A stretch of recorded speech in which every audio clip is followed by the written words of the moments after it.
Hey all, J-Man here. I just want to tell you about beardedshirts.com. It's a great place to get a lot of cool superhero shirts and other merchandise. You can scroll, they've always got sales on. As you can see, they've got these really cool print all over shirts, which I really love. That's Eddie, the founder of the site. And if you're looking for stuff, all you got to do is you click on the search here and you can type in all over. And that's going to show you the all over prints, which are really, really cool. Look at that. You got Legion of Superheroes, you got Brave and the Bold, you got JSA, you got Superman, Green Lantern, Wonder Woman, all kinds of stuff. So check out beardedshirts.com.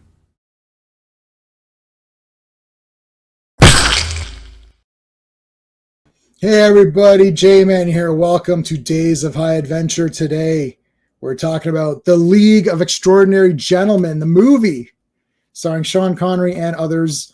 We're going to have fun talking about this one. I like this movie. I liked it when I saw it in the theater. Bought the poster, bought they had buttons and stuff. I also bought all the graphic novels, not the original issues. I actually bought the trades. And I even bought a book. There's like a novel for the LXG. I don't have the third book, Century or whatever it was called. I didn't get that one, but I got the other one. So we'll talk about that. All right. Before we get going, let's talk about what's going on. Monday, this is tomorrow.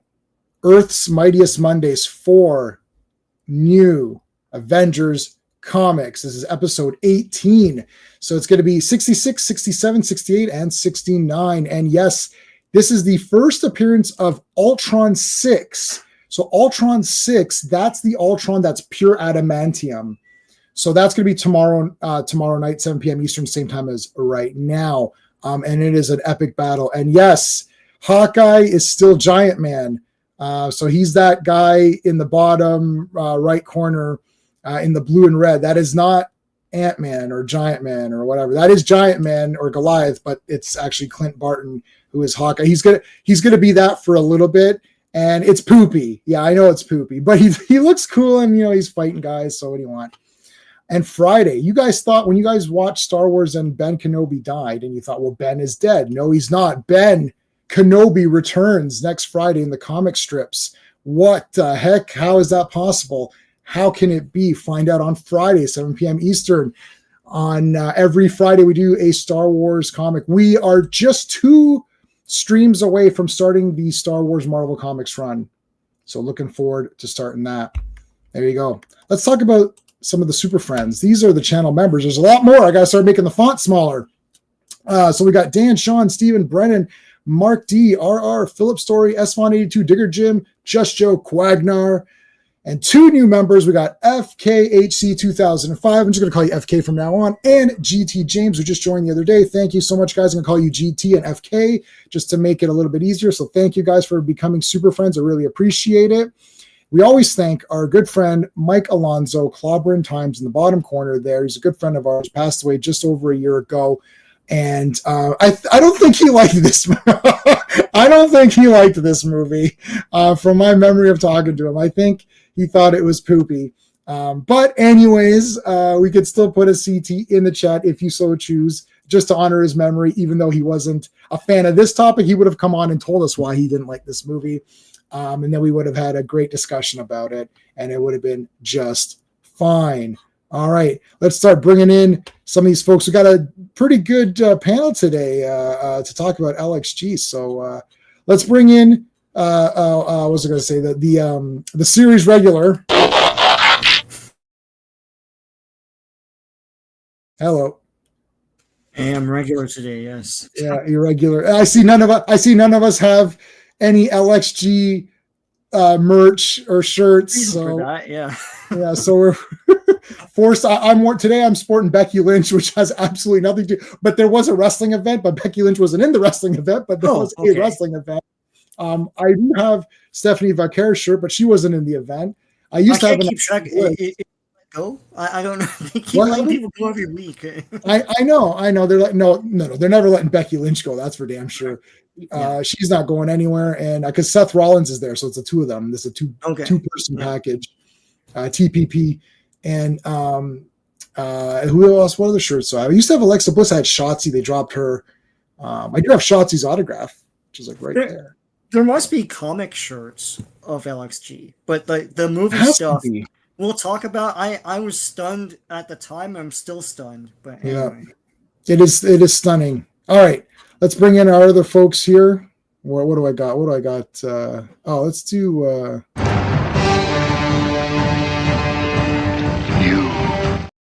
Hey, Charlie.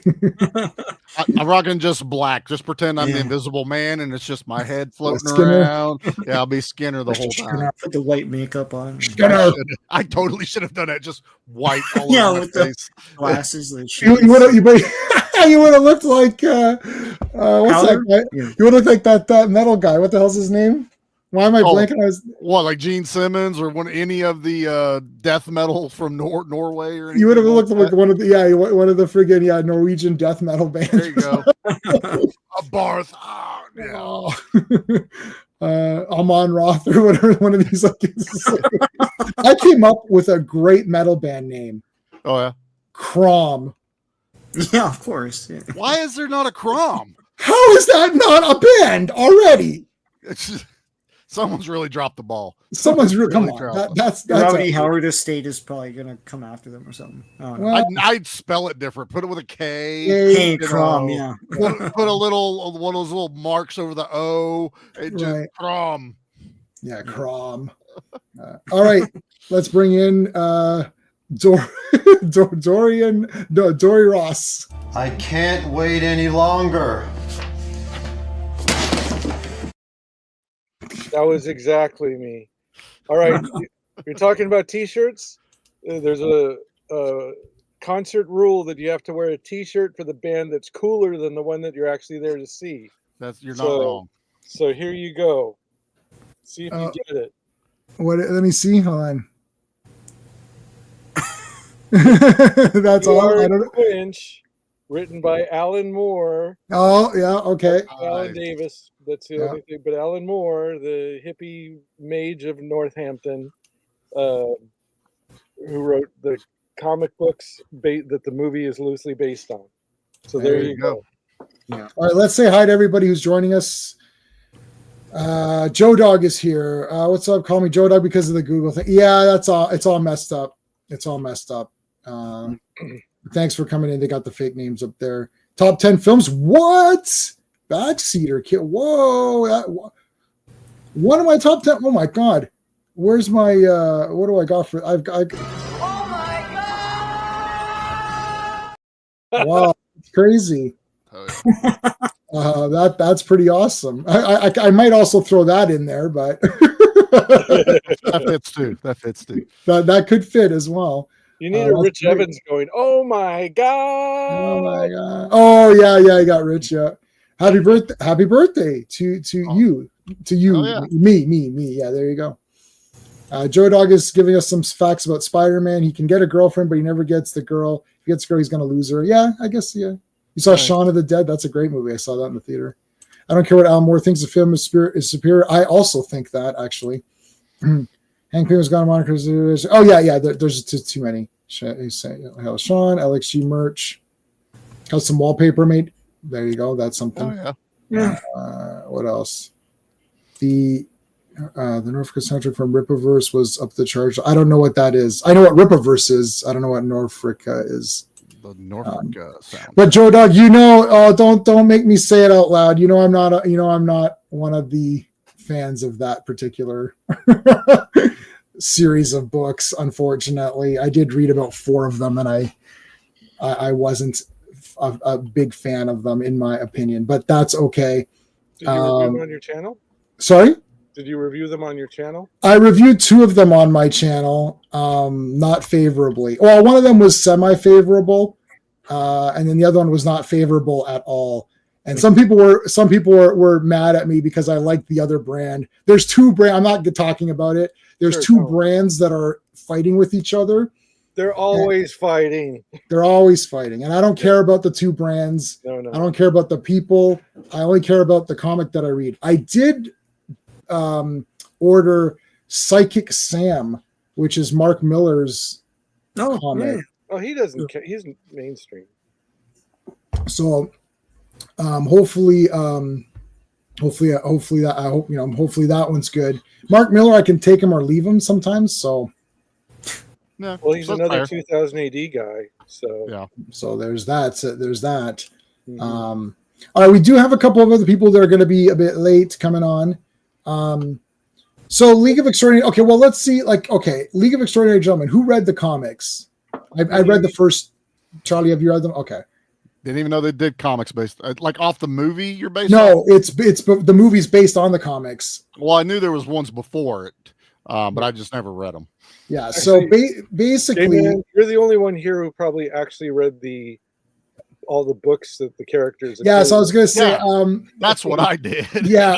Yeah. So I've read Dracula, yes. Invisible Man, yes. Yes. And I own both those. The Dorian Gray. I read King Solomon's Mines, and I'm only halfway through Alan Quatermain, which is the second book, but it's later in his career. Well, that one I'd only seen the movies, but at least had.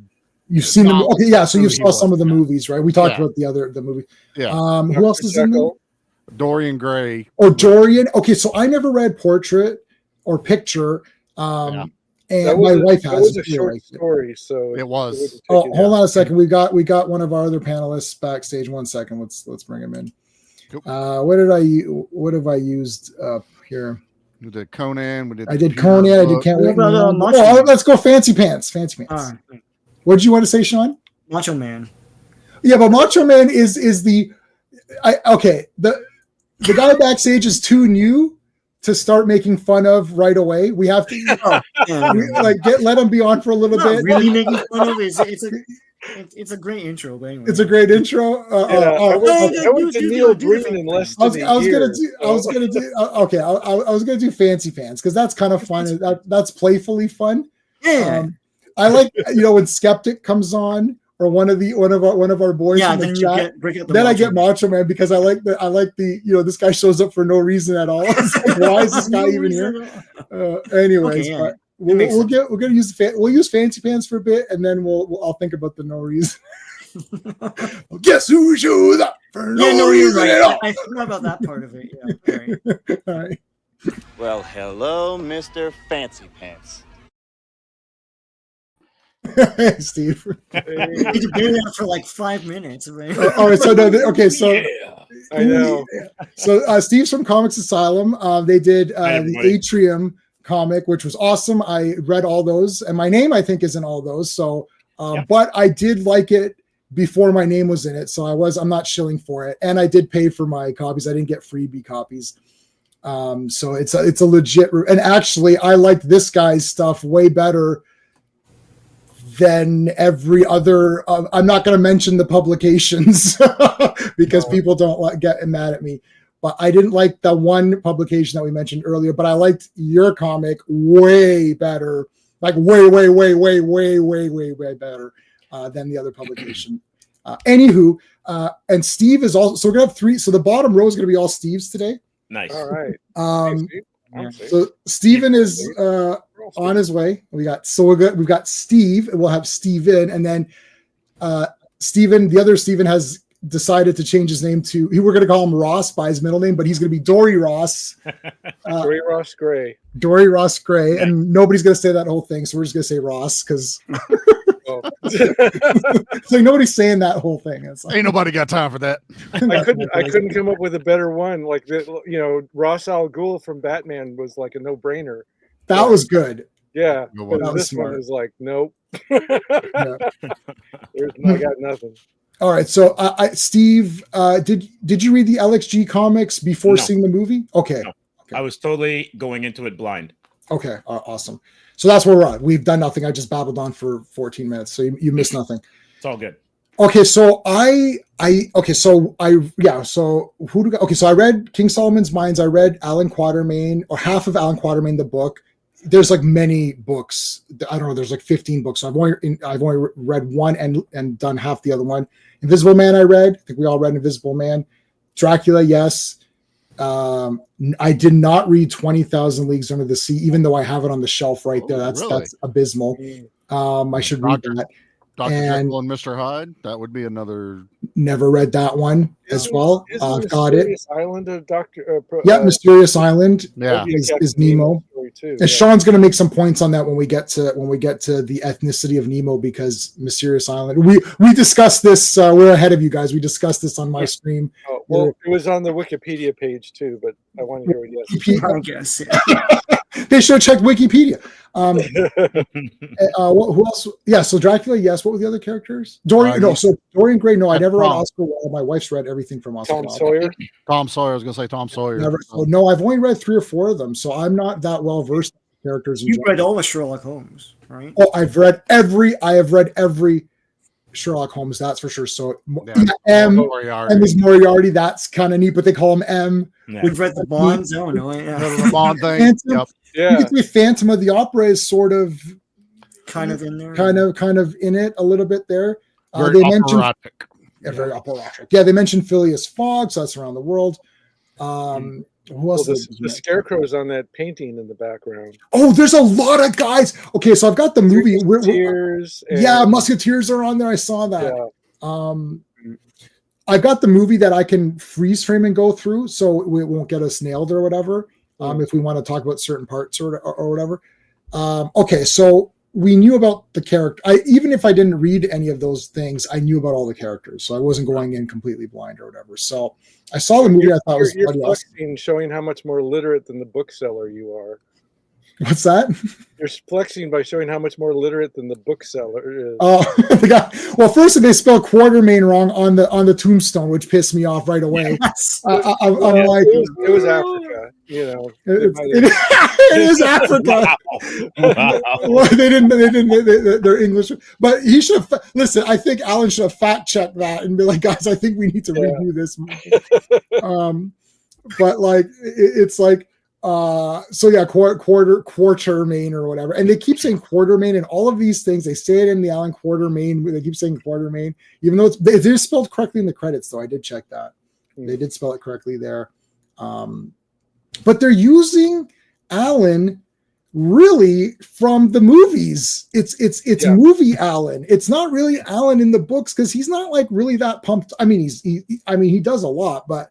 He's not the impression I get from watching or reading the books. He's not like he's not the Sean Connery or the epic Richard Chamberlain, or like those 10 out of 10 movies which we discussed. And we all they're both 10 out of 10. Some people agreed that they weren't as 10 out of 10 as they could have been, and some people thought that they were even better than 10 out of 10. Varying levels of 10. Yeah, it was 10.1, 10.2. Yeah. Everything's on a 10 scale we do here, but we're into the 0.10. Well, yeah, it depends on where on the decimal scale. Right.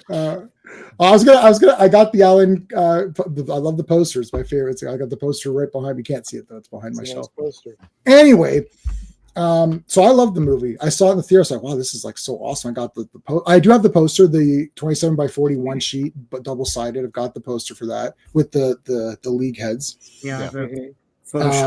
All of the they did large scale square buttons, so I've got some of those. Oh yeah, I remember that. Yeah, okay. And what else did I? That was pretty much all I could find. Was that square button like a con giveaway or something? They were giveaways at the theater or whatever it was. So I thought it was really cool. I didn't read the comics before, but I liked Alan Moore. Alan Moore's Swamp Thing is like my favorite thing. One of my favorite runs of any comics. So I really like that. So I bought the comics, LXG, and I read them. I thought, I like the movie better. There's no Dorian is not, at least in the first two. I think Dorian is not in it. I don't think Sawyer's not in it. He's in a painting. No. Who else is missing? Dorian Gray's like in that one of the paintings, like in the comic. Yeah. So he's not. He's not part of the team. He's not part of the team. No. Mina is cured because wouldn't she be cured? Like, this is the other thing. Wouldn't she be cured? Like, I don't remember. She was not a vampire. She's not a vampire. She wore a scarf all the time, but it's like to cover up a scar, not because she's a vampire. Yeah, they changed that in the movie. Okay, so all the changes they made in the movie are better because I want Peter Wilson vampire chick, like clearly, and then you want Alan Quartermain. You don't want She wears her underworld bondage outfit. Yeah, that's all. Yeah, I like that. And like, and Alan Quatermain, you don't want opium addicted. You know, I like all this. read that. That was like, why would you even want to put that into a movie? That It's just makes Alan Moore. but it's like that for the movie, they had put it in there, and it's Alan Moore wants to see himself in a character. You're not wrong about that. You know, somebody high on opium all the time. He's like, yeah, man, represent self-insert or whatever. But anyways, like, yeah, so I don't like any of that. I like the heroic nature of them becoming the Justice League, basically, of like literary characters. It's a bloody genius idea. I mean, you could just start to think. I'm starting to think like, who else who else is in the public domain that you can throw in? Robin Hood or something, or like a descendant of Doc Savage. Doc Savage. He's not in the public domain, but well, whatever. You know, I'm saying, yeah, what's going on? Dude, Hollywood would never switch Sean Connery character's powers. He just ran he's a hunter, he's a marksman, and he's immortal in Africa, which is bloody awesome. It wasn't just superpowers, it was skills. Yeah, it was skills, not just superpowers. They literally say you're here to capture Hyde. That was the main reason they even put him on the team in the movie. And leadership, that's his thing too. And they're using Hulk Hyde because Hyde is again, Hyde is like the small, weird, but Alan Moore used Hulk Hyde as well. Alan Moore also used Hulk Hyde. He tried to be as accurate as possible with everyone except Hyde, who's basically the Hulk. Right, because Hyde is a little scrawny, weird. He's a homunculus guy. Yeah, exactly. Well, it opens up the adventures, the stories you can tell if you have a superpowered. You can fight monsters now, and it doesn't matter how big the monster gets by having him in there. That tracks because he was going to try to do public domain superheroes for Watchmen, and then it turned out that those were not public domain, but I guess they were able to get they had acquired the. It was Charlton, it was Question and Blue Beetle and whatever. DC had acquired those characters, so it was like okay to use those. But so I was listening to a podcast, because I was doing a little bit of research on this, and I was listening to a podcast, and it was these millennials who were like, laughing at their own jokes for most of it, and they were saying like, "Oh, well, use public domain characters. That's pretty lazy." It's like, well, yeah, it makes sense, but also part of what was so clever about it was like the ABC of like the 1-to-1 ratio of making this classic and they were like, oh, well, these characters are lame and nobody knows who they. And I'm like, well, maybe nobody in your generation knows Dr. Jekyll and Mr. Hyde, but like to us, it's like a no-brainer that would be the Hulk of a Victorian era comic book.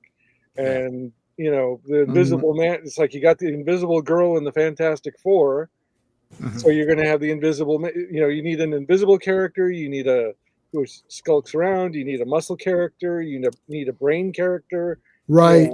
You need a D&D group. You need a D&D group, exactly. Yeah. So I mean, to me that lineup just seems like a no-brainer of characters from that era that everybody at the time that the comic came out at least knew who they were. So they still taught that shit in school. Well, but so I hate talking points. It's like, oh, nobody knows the characters. I'm like, oh yeah, remember where everybody read all of the issues of Guardians of the Galaxy and knew every character and their backstory and had toys growing up? They didn't know shit about any of these characters. Some people did if you're a comic guy. I did. Okay, quiet. Right. But nobody knew Guardians characters, and everyone thought that was great. So there you go. So it's like this. I don't know the character. You know which other characters? You know what? When I first saw Raiders of the Lost Ark, I didn't know any of the characters. If you can believe that, it was crazy. I never knew any of these characters. Yeah. Right? Because it's a movie. RoboCop, like Total Recall. Did you know the character? Did you know all the Predator characters? Did you know all the Alien characters? Shit, Kane. In the comics, Kane also got infected. No, there wasn't a comic. It was just a movie and you watched it with characters. It's like 12 Angry Men. There's 12 of them. Didn't know any of them before going in. Don't even know them when the movie's over because they don't give their names except for the two guys. So it's a bunch of garbage talking points. I hate it. I hate garbage talking points. Fatal J asks us a question, and then we'll go down the line. Who's everyone's favorite character? So I'll start with me, Alan Quatermain. Boom, easy. Sean, who's your favorite character in this movie? Yeah, I was going to say either. You know what? Nemo is awesome. Oh shit, Nemo's number 2. Yeah. Nemo's number 2. And number 2 favorite, not number 2. Charlie, who's your favorite character? Nemo, hands down. Not even just to tag on to you guys. The ship and the car. Yeah, and then he does way more fighting than most anyone else in this movie. Yeah, he's the best. Hand to hand. I love Nemo in this movie. Yeah. Ross, who's your favorite? Yeah, they could have just called this movie Nemo and Friends, and I would have been all over it. All right, Captain. Steve, who's your favorite? It's Quatermain and Nemo. They're those are the 2. 1A, 1B. It's like Picard and Riker. Yeah. Oh, those are. I like that. That's a good. No. I throw Data in there too. It's the 3 again for me. And absolutely. Anyways, and we coincidentally we're rewatching these. We just finished what we watched 2 today. And everyone keeps saying season 1 and 2. Oh, those are the weak seasons. Except for those are if someone says that, they're lying to your face, and it's disgusting. It's a disgusting lie. Never understood that. I didn't understand it either. This is my 4th time through with Next Gen. I'm like, it's every episode's awesome. What are they watching? They just had more money in season 3. That's sure. And they nailed their characters a bit more. Yeah. Like you get more familiar with your characters. Well, you're going to get depth because you've been doing it longer. So it obviously it's going to feel more fleshed out, but the first ones are still amazing. They're all good. They're all of real Star Trek except for the last episode of Enterprise, which doesn't exist. Other than that, all real Star Trek is all 10 out of 10. I'm a Star Trek shill. I don't care. I never went on Clobby's show. He's like, what would you rate this? 10, 10, 10 every episode's 10. But this episode was not good. It wasn't as good as this episode, but it's still a 10. Right. Well, the other episode's an 11. Yeah. Sean, okay, LXG, did we see this together? I don't know. I think maybe we did because it's after 2001 or so. So yeah, I don't know. No, but yeah, okay. I don't remember. I feel like I saw it twice in the theater. I don't know. Once to look at Nemo and once to look at Alan Quatermain. Okay, so what did you think when did you read the comics before? I read the comics after the movie, and then I didn't like them as much as the movie. Did you read before or after? No, I read the first one before this one, and I don't really even remember what happened in that thing. You're jogging my memory. And I read the second one after I saw the movie. Which was even more disturbing. Everyone know, if you've read 2, you know. And the thing is, like, I feel like Alan Moore was just trying to go for a realism and all that stuff. Like, he claimed he wanted to do a Justice League of the UK or whatever of that time, but they're not. They're a horrible Suicide Squad in that they're all villains, but they're all trying to kill each other and stuff. And they totally do in part in the second miniseries. This movie is more what you think it should be. Yes. and the thing is, leading up to this movie, at the time there were these movie websites like Ain't It Cool News and Dark Horizons and all that stuff. Yeah. And so I was following the lead up to this film, and everyone hated it because it wasn't the comics. And so this is Fox, so like I think Tom Rothman or someone who was the head, and everyone hated that guy. And so they're like, oh, they're making these changes. Oh, why is Tom Sawyer in this and all that stuff? And like, oh, like that. Why does Nina have powers? And everything I heard about, like, Nina has powers and, and all that stuff. It sounded good to me. It sounds like a movie. It sounds like a movie. So when we watched it, it is the Super Friends, basically, of these characters. And it's like, Captain Nemo is awesome. He's not like, everyone's throats like he is in the books.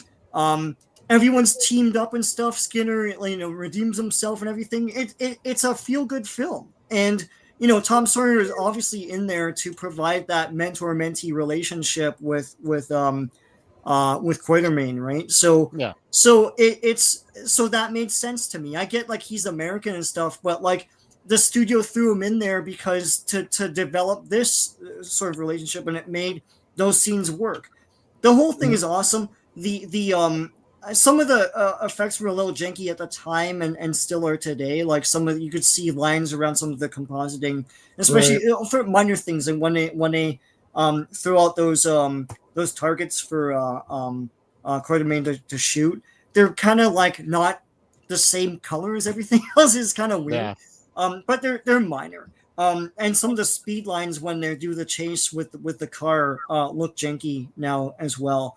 But I love the design of everything. This wasn't in the comics that I remember. Like the Nautilus looks great. It looks like a cross. It's literally a sword. Yeah, God, it's awesome. steampunk, but also it looks somewhat organic at times. Like when the one pod comes out, and it's got those wires, but it looks kind of tentacly and everything, and it looks kind of like an urchin. All right, one second, guys. Let me get RR's super chat here. Yeah. So RR is going to be here next week, and you guys are all invited back for Speed Racer, which is a bloody awesome movie. Can't wait to talk about that one. I got the poster, all the toys. I bought everything. I went ape crazy over that movie. Okay. RR is $10, man. Thank you so much. I really appreciate it, buddy. I can't wait to have you on next week to talk Speed Racer. Okay. I've read the more original. Yeah, yes. Volume 1 is good, but beyond that equals the story. Yeah, the Invisible Man gets Ard.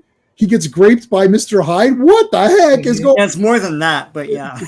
His arms get broken and all this, right? Yeah, he gets like ripped apart across rooms. It's crazy. And when he dies, you see all the blood and everything. So yeah.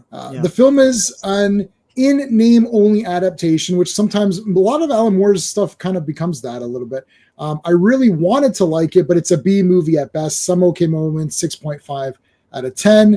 I'm gonna give you the first. I'll give you the positive ones, Sophie, and maybe I'll give you Pink Ranger. But then I also have to give the Linda Carter is annoyed at you like 6.5 out of 10. Come on, help me out here. So I have to give you. RR, I'm with you, bro. You got a friend up here. Well, that's because Ross. This is why we have you on here, so you can. Because I'm old. So you can not like everything. Get off my lawn. Get off my lawn. All right, hold on a second. 6.5 doesn't mean not like, but I know by my score that's good. By my space, you're Mr. 10 out of 10. So yeah. Okay, let me bring in our third Steven.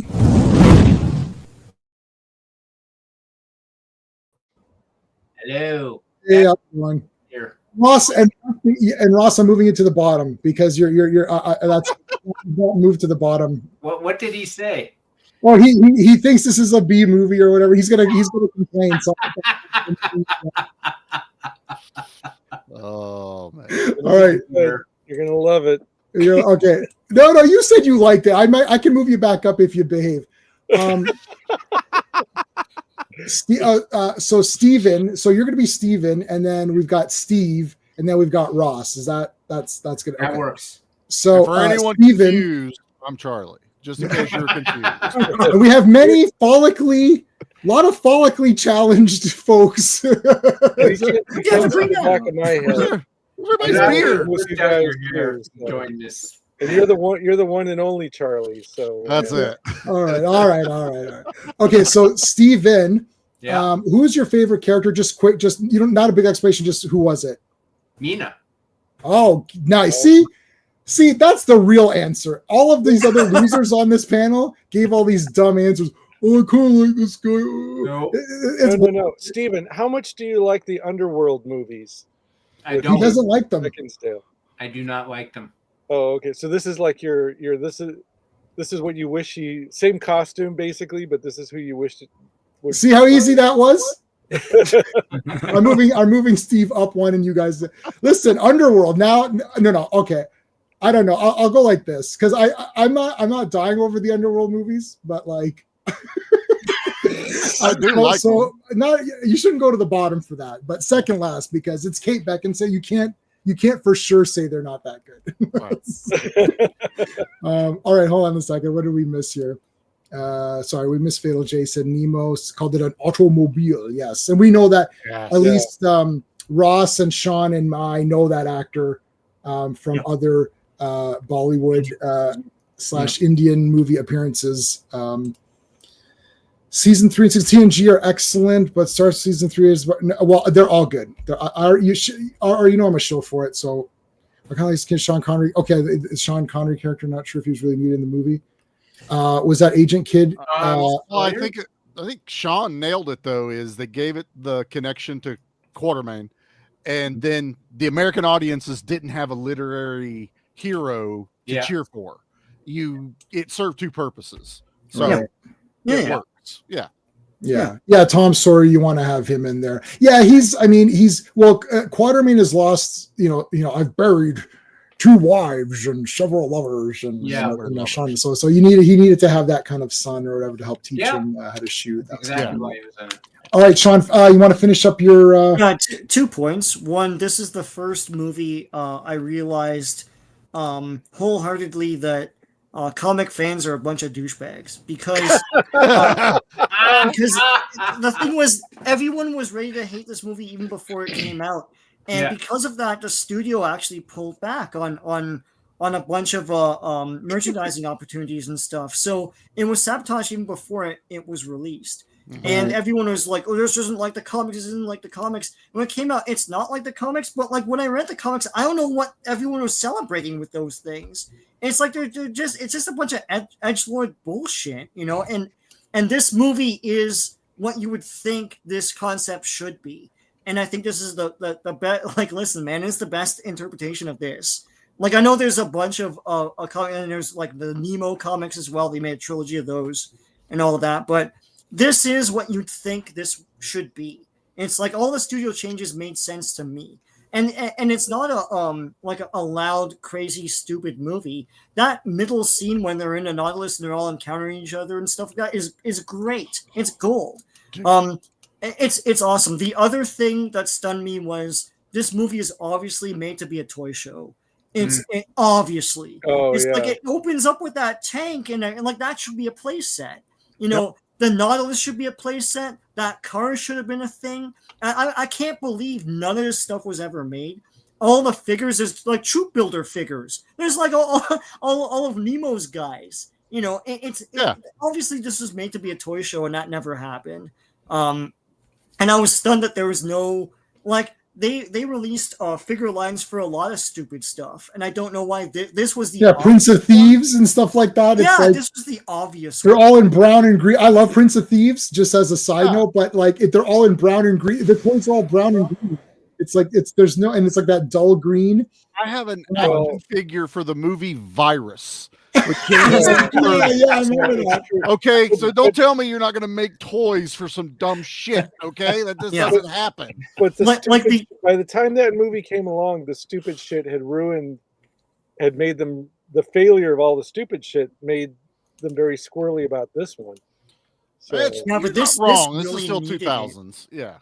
This I think the year after this movie was Van Helsing, no, and that had a figure line. Where you could make Frankenstein's head blow up and stuff, and but that bombed too. I mean, that didn't really succeed. Yeah, I was stunned. Like I'm still stunned. I think the real car is in, I think Los Angeles right now or something like that. They kept it. Yeah. So and that car is beautiful. Like it's. I was like, I hope they didn't destroy it, but yeah, it's on tour and stuff, so that's cool. But yeah, I was stunned that there wasn't like a big Hasbro playset of like the Nautilus or anything. It seems like this movie screams for that. But maybe Playmobil will do it. They do better. I want my Nautilus next to my flag. G.I. Joe and my League of Extraordinary Gentlemen fight together. That'd be awesome. Hell yeah, it would have been. 30 serial robot dudes. Because Nemo has a lot of cool shit at the end with there's armored up guy. I like that they're stealing the powers and making a bad guy league version. So there's going to be Nemo armor guys. Yeah. There's going to be hides running around, invisible men running around, vampires running around. That's pretty neat. And Moriarty's controlling it all. And then it culminates to a super scroll. I'm not sure if those guys were robots or just heavily armored dudes. They're armored, Armored guys. Armored guys is what it was. Yeah. Charlie, what Alex G, what are your thoughts? I absolutely love this movie. I don't think I got to go to the theater to see this for some reason. I mean, I think I was 23 when this came out, but I just don't think, I bothered to even go watch it. But I rented it and went, this movie's fantastic. I absolutely love it. This is one of those I watch probably every couple of years because I'll be like, I haven't watched that movie in a long time. I knew all the characters from their books. I didn't really know this was like a a spinoff from a comic until later on. You know, people would talk about this. It's like, it didn't match the comic. I mean, there's a comic to it. But I didn't even bother. I'm not a huge Alan Moore fan. I do like his Swamp Thing stuff. I didn't really get into Watchmen, stuff like that. I don't know. I agree with Sean. He gets very edgelordy on, you know, the stuff I've heard about and I have read. So I never really gave a shit about it. But the movie, I adore this movie. I think it's a blast. The graphics are 2003 graphics, man. I mean, it's fine. You know, a little green screen in front of Hyde. The cast is insane. I know that I read something that they were like, well, we spent 17 million on Sean Connery. We didn't have enough for the rest of everyone. Fuck, you did great with everyone else. What are you complaining about? Everybody looks like what I would picture coming out of the book. You know, they totally fit. I have one honest, true complaint about it. I really, really like the Phantom character, and I hate that he demasks later and it's M. I don't hate that M's the bad guy, but we lost an amazing looking villain for the rest of the movie. I'm like, that guy's awesome. He's mysterious. He's got scars. You know, he does all this. You know, everyone's following him. He's definitely skilled. He has history with everyone. I was like, oh, and it's him. And now I'm going to take the mask off and you can see who the actor is now. And I'm like, I don't care for. Totally could have done him pulling the strings of the Phantom and had like a double play on the whole thing. But that's my only complaint. Other than that, I absolutely love this movie. It's a blast. I want to show you, there's a part here where they show Alan Moore's name and all that. Yeah. Is it the bills on the side of the building? Yeah. That billboard thing was to set up the sequel because the second graphic novel is based on War of the Worlds. I read that too. Now that I would have loved to have seen. So the other poster that you can't see because it's too dark here. It says Mars. Martian. Yeah. Martian. Yeah. So that's what that was all about. Yeah. Okay, so Charlie, you go. Yeah, Alan Moore. Like, I love Watchmen. I got all the toys of everything. I've got as many when the movie came out, the Zack Snyder movie. I bought everything there was. I have everything. I have every doll, every bust, like the big ones. I got every figure that Mattel did figures. I got all those figures. I had the subscription for that. I have about 15 of the buttons. Like, I just bought as many as I could. So it's like, I love Watchmen and the original. I have the original issues of Watchmen and the trade and whatever. And I have a book on the philosophy of Watchmen, which I've actually read that book. God. And I've got the making of the movie, the art of the movie. I got the animated thing. I've got the long version with all of it. I watched the full 3.5 hour version with the Pirates thing. I like the director's cut. I mean, if I'm going to talk about the movie, I enjoy that. I don't hate the movie, and I don't hate everything he's done. I just don't care for Alan Moore himself, really. Yeah, sometimes he's weird, and like the thing is, Alan Moore getting upset over this particular movie could be slightly nonsense because it's like, well, you didn't make up these characters either. Yeah, you took them from things. So you took the wrong Hyde. You messed up Alan Quatermain, right? Like, in my opinion. So I like his concept of bringing these guys together and making that a continuous franchise of, you know, the Justice League of whatever, of literary characters. That's super cool, right? Like, you start to think, like, who else can they get guys at a time? You can get John Carter or whatever, you know, I don't know who you could get, but whatever. He's mentioned in the second one when they go to Mars. Yeah. So it's like, you can do like a lot of cool stuff like that. And they had Phileas Fogg and all that. They said that. So that's neat. But yeah, Alan Moore, like, he gets upset over things, and you're like, dude, like, I mean, for further example, see everything there ever was. Like, this was the final straw on the back of fucking up from hell, fucking up. Yeah, that's right. But Vendetta and all the other stuff. Yeah, but is Oscar Wilde happy? Or he didn't use Dorian Gray, but like, pick anyone else. Is H.G. Wells happy with your version of the Invisible Man? Or like, maybe they would. Is Mary Shelley? I can't think of who else was there, but like, whatever the authors were. Robert Louis Stevenson. Sure. Bram Stoker. You think H. Rider Haggard, who did Alan, you think he's happy with your Alan? Like, he could be angry too, right? So that's a fair point, because you did. The thing with Watchmen you can't argue on Watchmen because he made up those, and I know there's reasons why he wasn't going to make up those characters, but he did. I can only review what I hold in my hand. I can't review the circumstances of how it got in my hand. True. I have the product. I read it. I loved it. Though if Rorschach really was the question, and Blue Beetle was really the Night Owl or whatever, I would not have liked that. No. Because I don't want the question dead. Like, that's shit. So I would not have liked that, but it's not. It's his own character. So he can complain about that one. That's his own thing, but not LXG. They're not your characters anyways, and you did some questionable things. Okay, Steve, what did you think of LXG? I did not read the books at all, and I have never been a huge Moore stan. Yep. So I was never into Watchmen when it came out. I watched V for Vendetta in the theater, but I like this movie.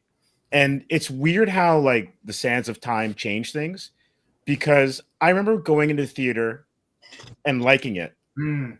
And then when you asked me to come on the stream, I remember not liking it.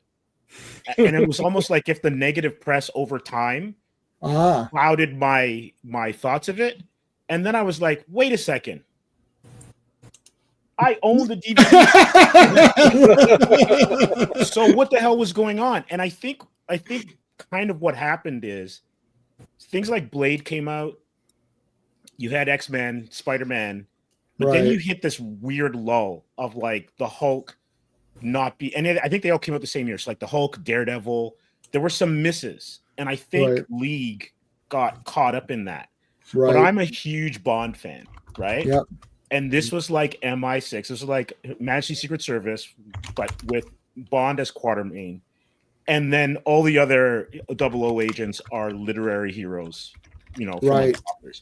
And I enjoyed it. I'm a Hulk fan, so Hyde as Hulk was great. Nemo, as I said, was fantastic. He's kind of like Q Branch and Batman all put together. It was just really strange because I think that this movie's legacy is more worrying than the film itself. Connery's last film, the screenwriter and the director never working again in film. But upon watching it to, kind of jog my memory about it, there's nothing in this film that should end anyone's career. Connery being old, I get it, but this film it's fine.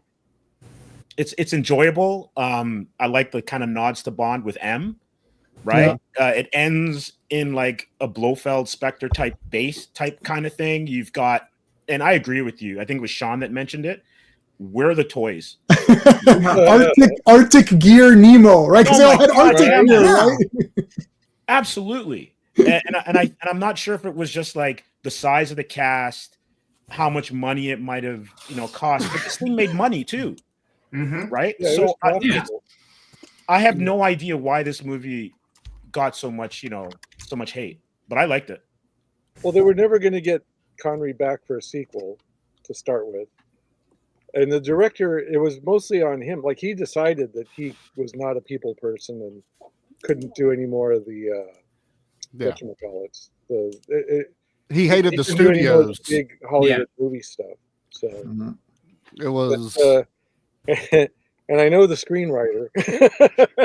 So he just went back to doing comics. Yeah, because he created Starman, right? He was it was a revamp, but the version of Starman I think you all grew up with, that was like him. He shopped at the comic store I went that, so he'd be there on picking up his books, and he'd tell us about writing Starman and all that kind of shit. Right. There's so many I don't know, when someone says Starman, I literally don't know there's so many Starman things. There's Starman from pro wrestling, from the video game Pro Wrestling, who I always thought was really cool. Yeah. The only Starman that I have, I actually had the full run. I sold the full run, the floppies. I sold the full run and bought the hardcovers of Starman Jack Knight with the leather jacket and the goggles. That series, I got the whole series of that on hardcover. I had the actually was collecting that like as it was coming out, and then I sold the whole collection just to get the hardcover because I was like, I don't care, it's not going to be worth anything, and it probably still isn't. But I do like Ted Knight. I like all the Golden Age guys, so he's cool. And then David gets killed in the first like 2 pages of of that comic, if you've read that, which is awesome. And then there's Starman, there's Starman or Starboy, who's Starman in Legion. Then there's Starman John Carpenter, right, which is a great movie. They just came out with David Bowie song. Sorry, David Bowie song.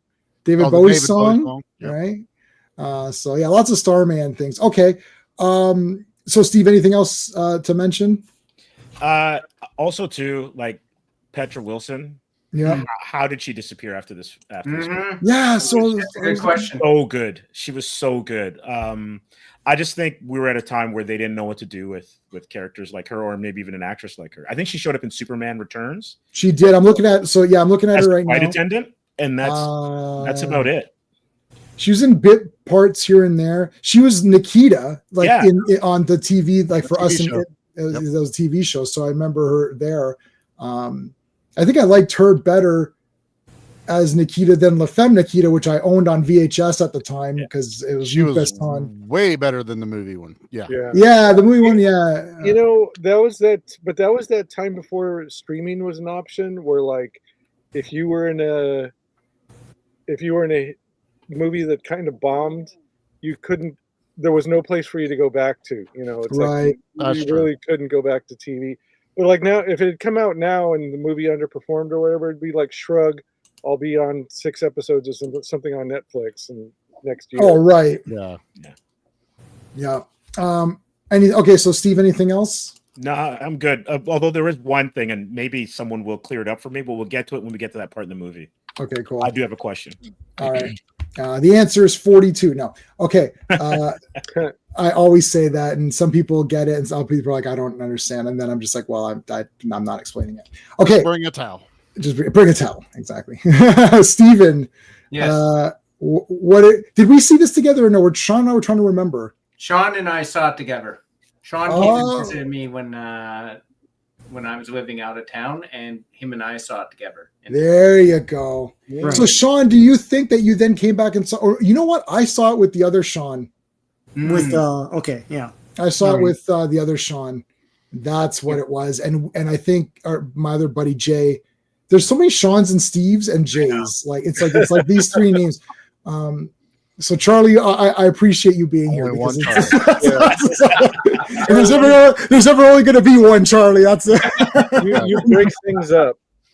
We got to do Blade at one point. I saw Blade back-to-back showings. It's like I was like, this is the greatest movie ever made. I'm like, I need to see this again, like right now. And I think I can't remember if I saw like the 9 p.m. and then I went home, and then the next day I woke up like I'm going back to the theater. My mom's like, "Oh, what are you going to watch?" I'm like, "I'm going to see Blade." She's like, "Didn't you just watch that last night?" I said, "Yeah, but that was last night. Yeah. Today's today."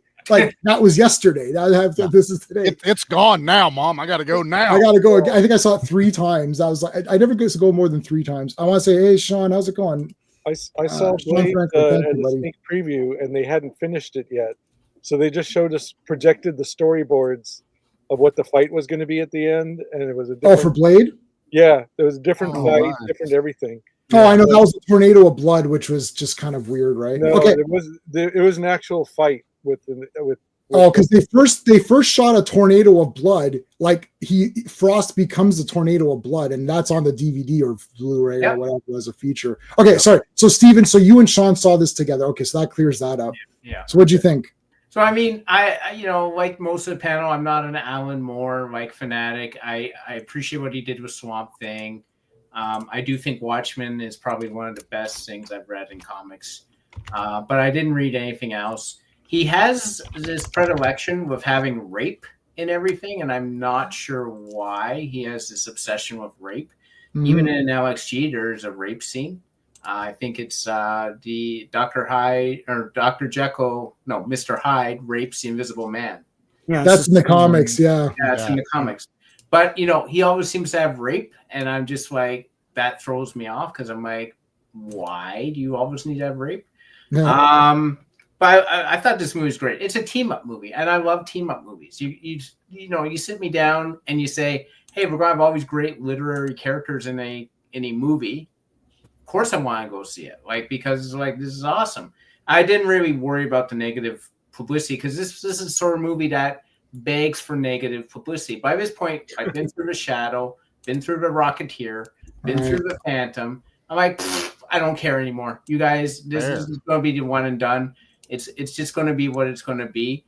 So I enjoyed it for what it was. I didn't care that, maybe Mr. Hyde was too heroic for who he should have been from the literary, depiction. Right. Because at this point, the thing that everyone has to remember is this is a lot different than adapting a normal comic book, because all of these characters have been adapted through the yin yang several times, several adaptations. So at this point, it doesn't matter if this is not your dad's Dr. Jekyll and Mr. Hyde, because it's been done out the yin yang, like I said. Yeah, it's a million times. There's a million versions, so just watch it's like Shakespeare or whatever, right? There's 400 Macbeths. Like, I don't like this one. Okay, then watch the one you do like. Yeah. At this point, you can copy and paste whatever Shakespeare you like. Yeah. And I feel it's the same with this. So I was fine with the depictions. I love the fact the scope of the movie was so broad. I mean, it did go, like Steve said, it did have that Blofeld, secret base, and it, they do there's a lot of action scenes in this movie. There's action throughout. There's no real when they're introducing the characters, you're like, yeah, I know all these characters are. You can sort of, turn your brain off a bit for that one. But it's cool to see all of these literary characters just together in a team, and doing stuff. And even the little things like Call Me Ishmael, that's from Moby Dick. That's awesome. Yep. The main villain, Moriarty's main henchman is Dante. Sanderson Reed was the second Invisible Man. That's the guy who gets Alan Quatermain. I don't know. Oh, wow. Yeah. So there's all these great little moments in the movie that, I love the fact that they bought in. Right. Jason Fleming is great. I love the fact that they bought into this idea and this world that they created. They didn't go half-hearted. They went all in. And you have to respect people who do that. I completely agree with Steve. This is not the movie that should have ended people's careers and made them never want to be filmmakers. This is very, I don't want to say harmless entertainment, but that's basically what it is. It is harmless entertainment. It's a great, 1 hour and 50 minutes to sit through. You get some great literary characters. It's cool to see how they put them in and how they fit them in. There's nothing wrong with this movie. I enjoyed it first time I saw it, and I enjoyed it today, which I watched before I came on this stream. This is one of the few movies where I actually bought the movie poster, even though the movie poster is not the sort I would buy, because it's just a bunch of faces. Yeah. Mm-hmm. I don't like that style usually, but this one I like because I saw the movie. I thought it was terrific. I went out and I bought the poster. Yeah, I got the poster too. So LXG, I mean, is it supposed to be the next Godfather? No. It is perfectly done for what it's trying to be, and you can't argue with that. All right. Yeah, I mean, I don't know. Yeah, it's just a cool movie. It's fun. Yeah. What were you expecting? I'll talk about how the ratings of the movies and stuff. We do have a poll going up. This has been a weird poll because it's very diverse opinions on this one. So there's only 7 votes right now. LXG, 5 out of 5, 4 out of 5, 3 out of 5, 2 out of 5. 43% say 5 out of 5. And then 29 say 4. And 14 and 14 are 3 out of 5 and 2 out of 5. So there is a 2 out of 5 on there for that one. It depends what you're looking for. To me, this movie, if you're sitting there saying, what do I want from this movie? Is it a really fun, action movie, comic book movie with interesting characters who I have a passing or maybe not a passing knowledge of? Then this is a 5 out of 5 for what it's trying to achieve. If you're looking for this to be, one of the top 250 films on the IMDb list, you're probably going to be disappointed. Probably, yeah. You're delusional. Listen, and don't worry. When Ross talks, while Ross is talking, we're going to be playing this on repeat. It'll make it more palatable for the. Okay. Was that Mutant X? No, it wasn't. It might be from Nikita. I don't know. Nikita. Oh. Nikita. Yeah, go ahead, man. Maybe we'll do Megan while. There you go. No, if you want me to just cut it short by losing my train of thought, just keep playing that other one. I'll just. All right. So every time, okay. So every time you start going, if you're going on a tangent, I'm putting Nikita. There you go. That's my Nikita alert. Onion on a belt story there. That's our sun's getting real low, guys.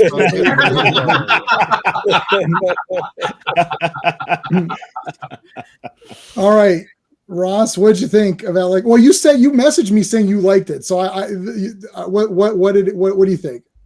All right, so this is my I forget.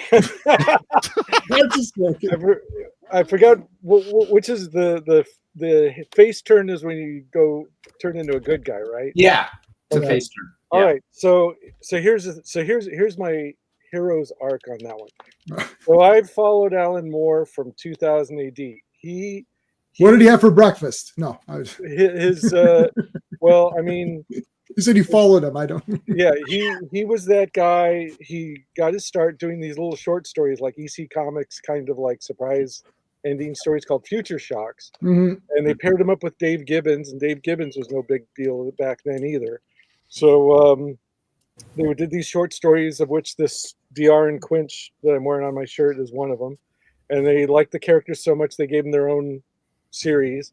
And then he did an ET ripoff called Skiz, and he did a story called Halo Jones, which was like one of the first female-oriented strips in 2000 AD, which was a boys' comic.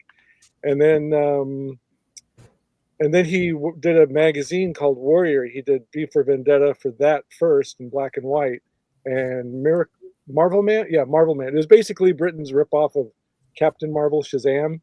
Mm-hmm. They had to call it Miracle Man when they brought it. Oh yeah. So so now you're catching us up to where we know. Like we know now we know this, like, right? And then at least Sean and Steve. There was a convention where like editors from DC Comics. There was a convention in the UK where editors from DC Comics met a bunch of the 2000 AD guys and gave them jobs here in the States. And they gave Alan Moore the shit job. What was then the shit job of Swamp Thing, because nobody cared about Swamp Thing. Mm-hmm. And he owned that and made it what it was. And then everything after that. They reprinted.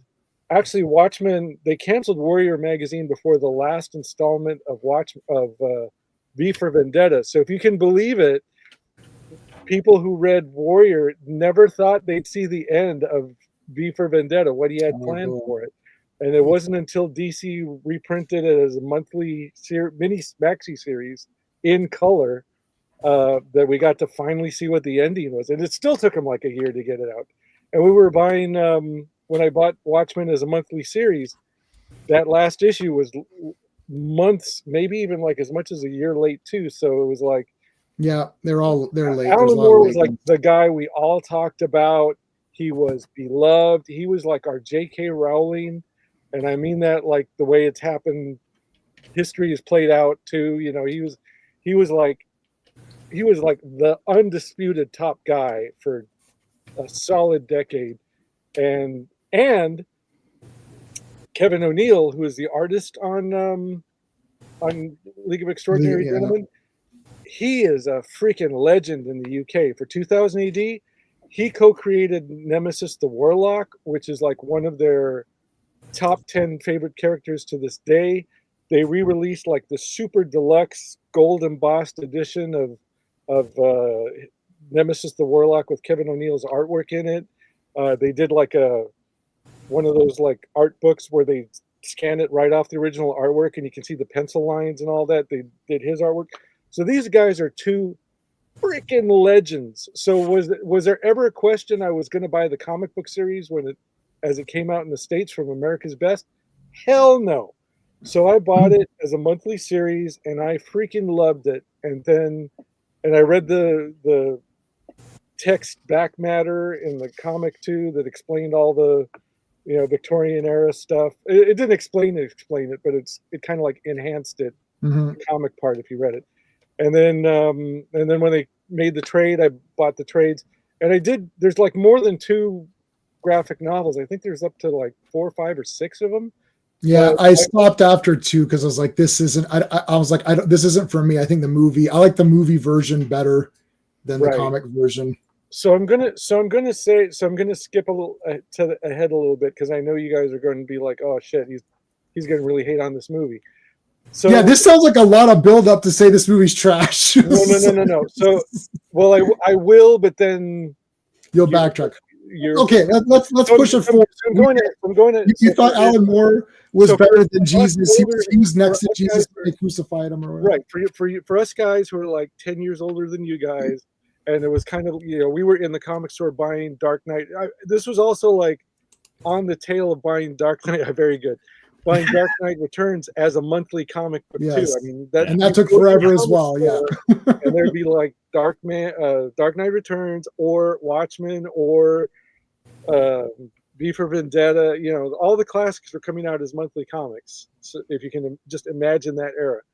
So, and it was a struggle to get people to take, as good as that stuff was, it was a struggle to get the mainstream to take you seriously. It's like, we knew how great this stuff was just as a monthly comic, even before they were collected as legitimate books. It was like you're trying to tell your mom and dad and all your friends who don't read comics, look, you're a grown up, you like it. So the rape stuff, I know it makes for uncomfortable reading now, and I understand it, and I'm kind of with you on that.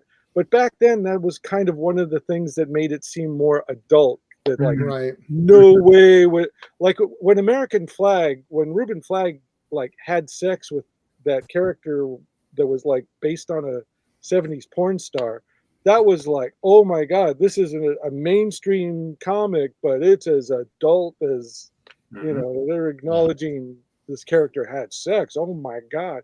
So there's a lot of context to the comic part of it, as far as like how seriously it was treated.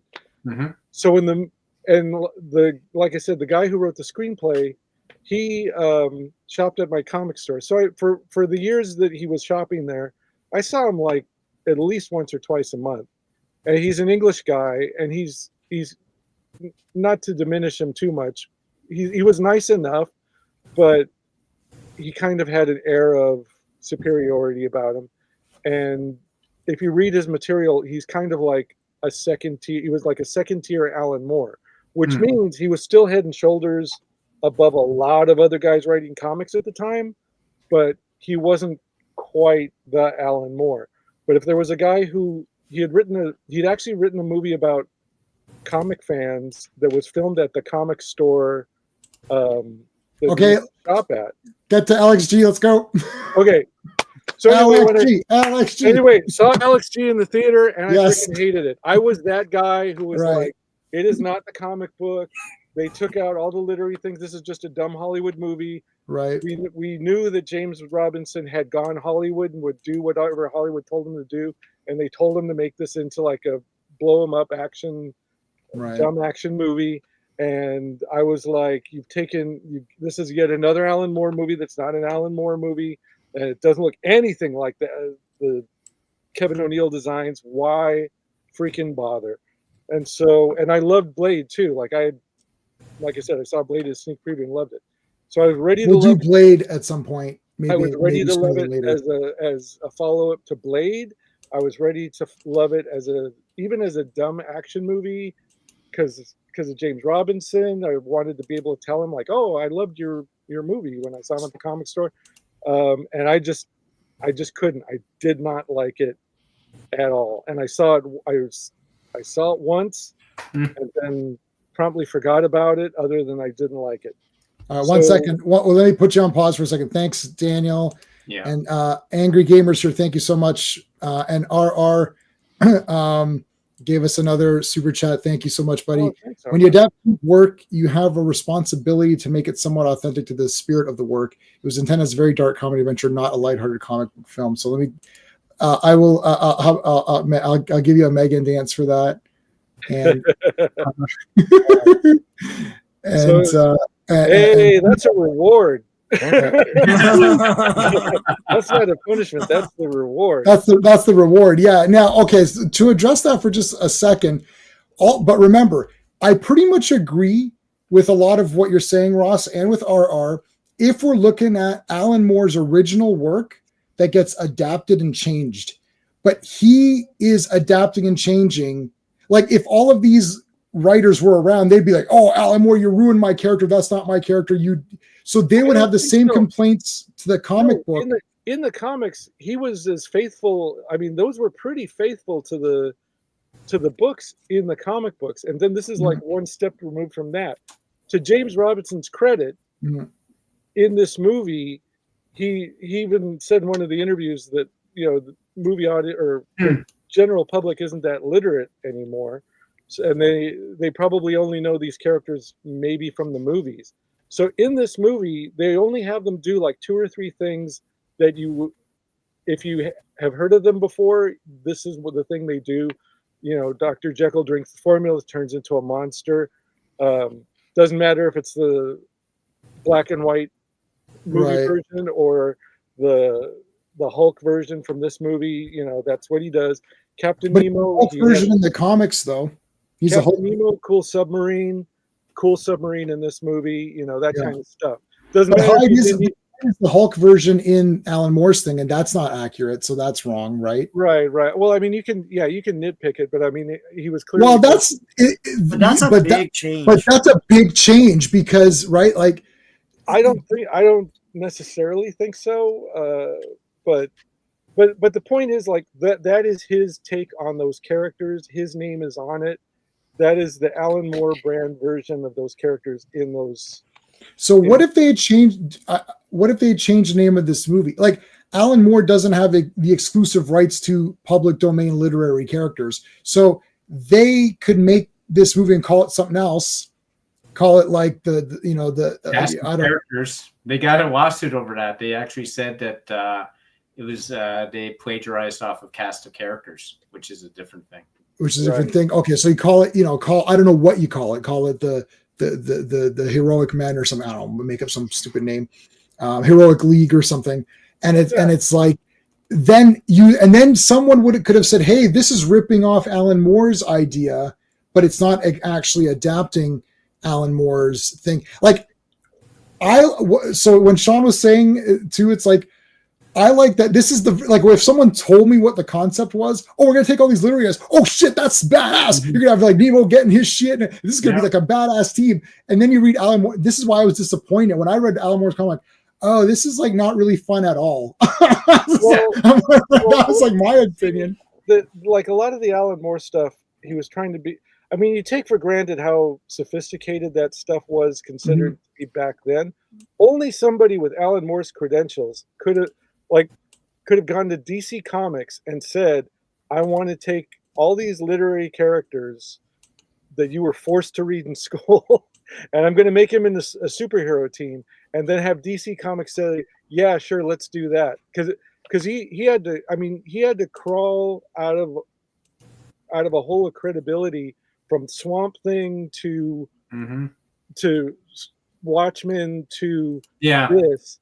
And only Alan and have each one of those things be as good as they were and groundbreaking as they were to be allowed to even get this published by DC Comics at the time.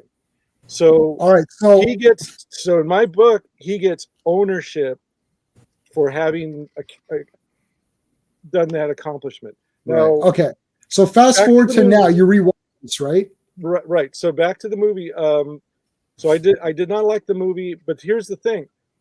I haven't read the comic in decades now. Right. And I barely remember what the comic was like. I just remember liking it. So I watched the movie with very clear eyes for this live stream. And all the stuff you guys said you liked about it, I'm like, you know what? I agree with you. These are things I allowed myself to get over the Alan Moore worship and the Kevin O'Neill worship and all that, and enjoy it on the terms. The character actors are all great. Sean Connery, even phoning it in, was terrific. The score was great. Even the funky special effects, I thought worked. Some of them worked in the context of the funky way the film was made. Mm-hmm. But the things I don't like about it, that freaking Venice scene just goes on forever, and it's stupid. The the things that the characters can, like the Nautilus going through and like wouldn't it like destroy? Well, then okay, so the Nautilus clearly has to just cut through the middle of Venice because I don't see how it can turn. Oh, it's fine. It can turn. Well, so it turns beautifully. There's a lot of little things like, okay, they're yelling at each other. They're like, we've got to stop the buildings falling over from the domino effect and blah, blah, blah. So there's like 50 buildings falling during this prolonged chase where they're just racing through the city. And it's like, oh, track the car. And I've got the gun, whatchamacallit, the flare gun and blah, blah, blah, blah. It's like, I get it. I understand it. And it's still stupid. There's things that I wish the characters had done more of, and things they could have. The fight in Dorian Gray's place. It's like this was the era when John Woost first started coming to America. So of course there's papers flying all over the place because it's like a John Woo. Yeah, he does, and he's shooting double guns later. Yeah. Mm-hmm. So I mean, I was fine with it. I was actually okay with having Tom Sawyer in it. I thought the father-son aspect of the story worked pretty well. I thought Mina was great, like making her an actual vampire. That was cool. Even the special effects when she's got the bats flying around. Yeah, this is the bats. And her costume, her costume was laughable back then, like especially in the light of an Alan Moore adaptation. Now it's like you guys said, it's fun. If you like the Underworld movies, there you go. You got an Underworld adjacent character in this one as well. I thought the car was cool. I thought the car was stupid back then. I thought the car was fine now. And then with you guys, it's like I would have loved to have a Nautilus. That Nautilus has like a Shiva lingam on top and all the Hindu deities decorating the whole thing. Yeah. It was actually, the Nautilus in the movie is actually, and the Sword of the Sea, it looks like one of those scimitars. I was like, that is actually cooler than the Nautilus in the comic looked more like a mechanical squid. So I was like, all these things are cool. I'm much cooler about it than I was when I saw it back then. But I think there are parts of the story, I think the pacing's way off in some parts.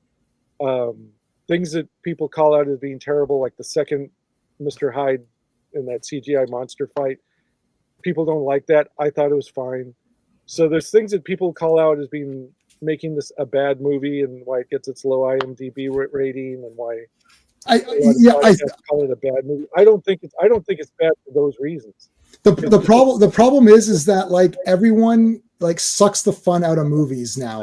That's the issue I'm having. It's like you watch this movie and you walked out and it's like, not you, Ross, but in general, people, hey, Skeptic, how's it going, dude?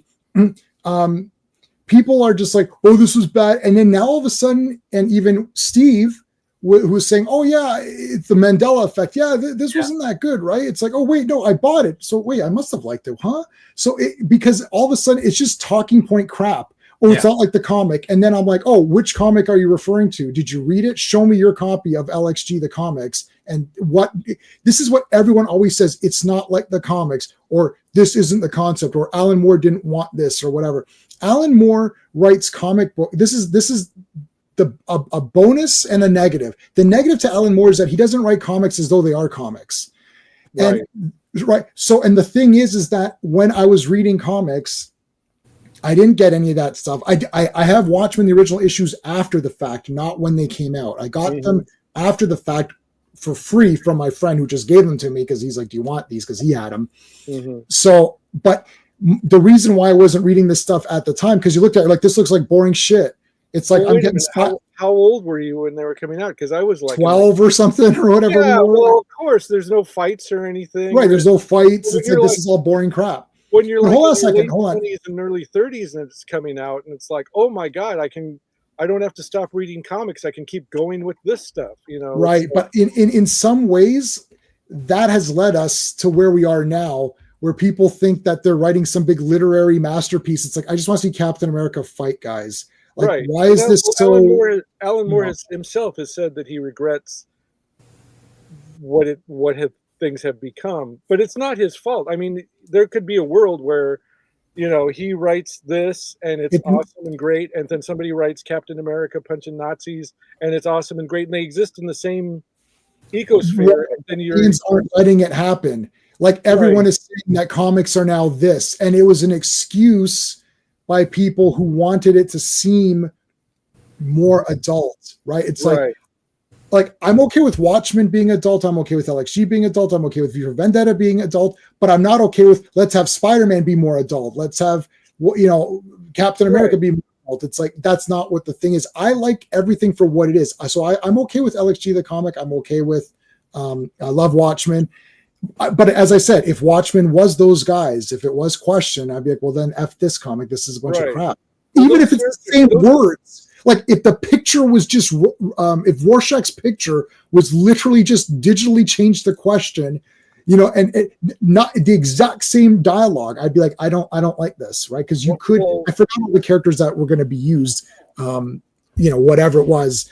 But like, if it was the same dialogue, I wouldn't like that, because that to me is like, why are you trying to make this something that it's not? Right. Because Watchmen was, he had come. RR is pointing something out too. Alan Moore had come out of writing Miracle Man, which again was like the British Shazam, and it was supposed to be that character. So imagine America's Shazam, Captain Marvel, redone as like a super adult soap opera with the similar themes to Watchmen and yeah. See, but like that's not interesting to me. I know everyone keeps saying that I want Captain Marvel to be fun and silly. Right. Like I don't want the dark version of it. This is why I don't like Mark Miller. Like let's do the dark version, or just do the normal one. I don't know. So when he came over, and like Watchmen has the plus and the minus, the accidentally on purpose blessing of George Lucas not getting the rights to Flash Gordon and creating Star Wars. So he couldn't get the rights to what he wanted to do, so he made it his own thing. And so therefore you can accept it as something for adults. Yeah, it's its own thing. V for Vendetta, it's its own thing. That's a great. And the same thing with these characters. They were never meant like this. They're trying to go down. If they're going to make toys and they're trying to get like a teen summer audience for this teen summer movie, they're taking a couple of steps down, because none of these characters were like written as children's books.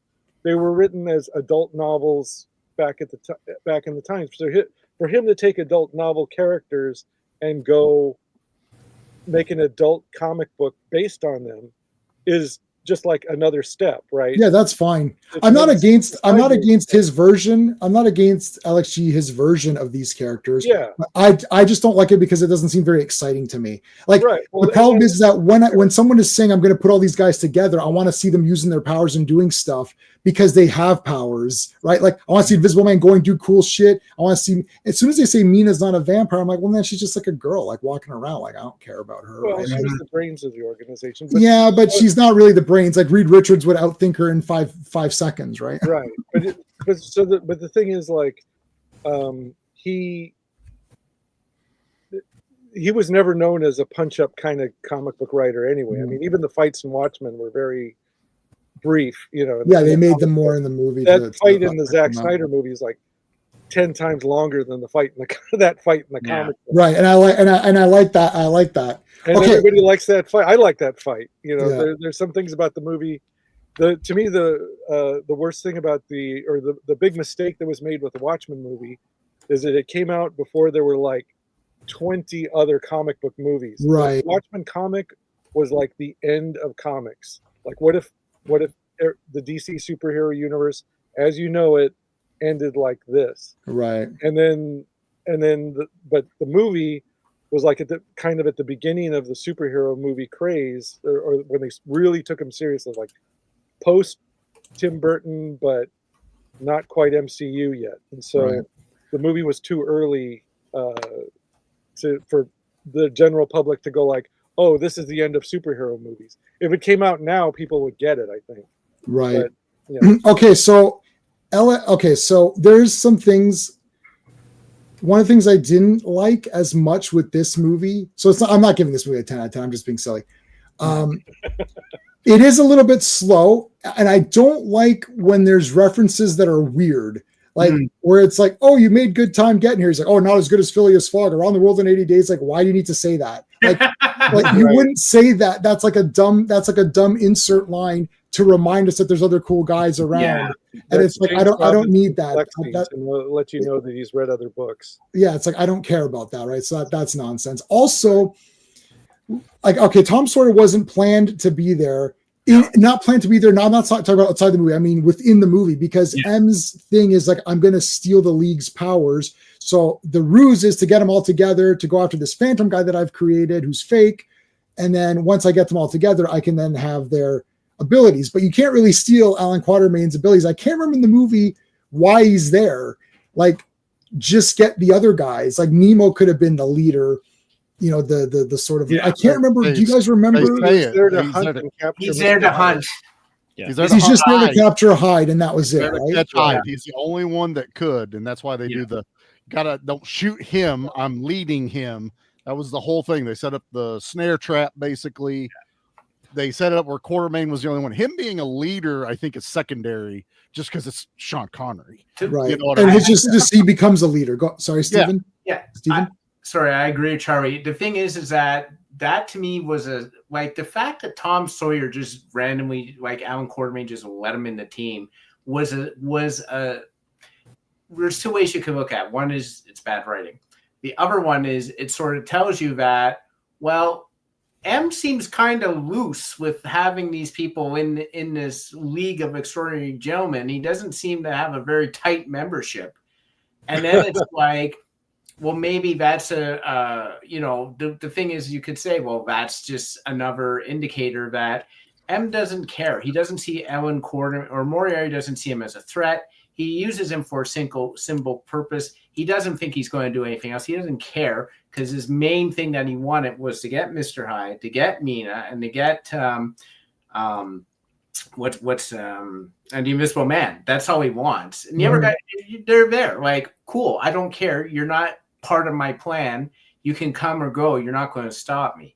The one thing I found weird when I look back on it was why didn't he also get was there not something he could take from Dorian Gray? Because Dorian Gray was immortal. Now I know it was through the painting, but wasn't there some sort of science thing? And he got Nemo's science and all that. That's cool. But like, it seemed he used Dorian Gray for a weird, like for no reason. Like he was the mole. I'm like, but was he the only person you could have used as the mole? Could M have said, "Oh, give me a blood sample. I need a blood sample of everybody to join this league." And then, like, I guess you could say, you know, they wouldn't give it, or because they're villains, or they wouldn't want to give up their blood. Well, if you want to, number one, Quatermain and Tom Sawyer bonded over the guns. That's why he let them. They were kind of like gun nuts, and that's why he let them into the group. No, that's why. No. But Steven is saying M. Like, why is M like? But M doesn't care because ultimately M just doesn't even care because he just wants those guys' powers, and that's all he wants. Yeah, I mean, if he gets his war, he's happy, or if he gets a bunch of superpowered dudes, he's happy. Either way, he's a happy dude. The Dorian Gray thing is weird because it's like if M already has him on the team via the painting, via the blackmail of the painting. Why does Sean Connery have to go to his place to recruit him? Yeah. And convince. That's just more of the ruse that they're trying to say. I mean, honestly, if you want to do this and go, well, there's no movie, Charlie. It's called, you could have just called each one of these people individually. You could have called Mina and been like, you're the only one that's going to be able to talk to Dorian Gray. We need you to get in there. Boom. You've got her captured. You need the Invisible Man to show up. He was already at the meeting. Guess what? He showed up with no other reason to be there. Boom, you've got him. And why is he sitting in there naked anyway? I mean, what the hell? And it's hilarious though to think about the entire movie. He's nude. That is so funny to me. But also, and now you have Nemo's. He already had Nemo's technology because there's no way they built all that in the time it took him to get to Venice. But I had to have been something Nemo could have used to capture Hyde.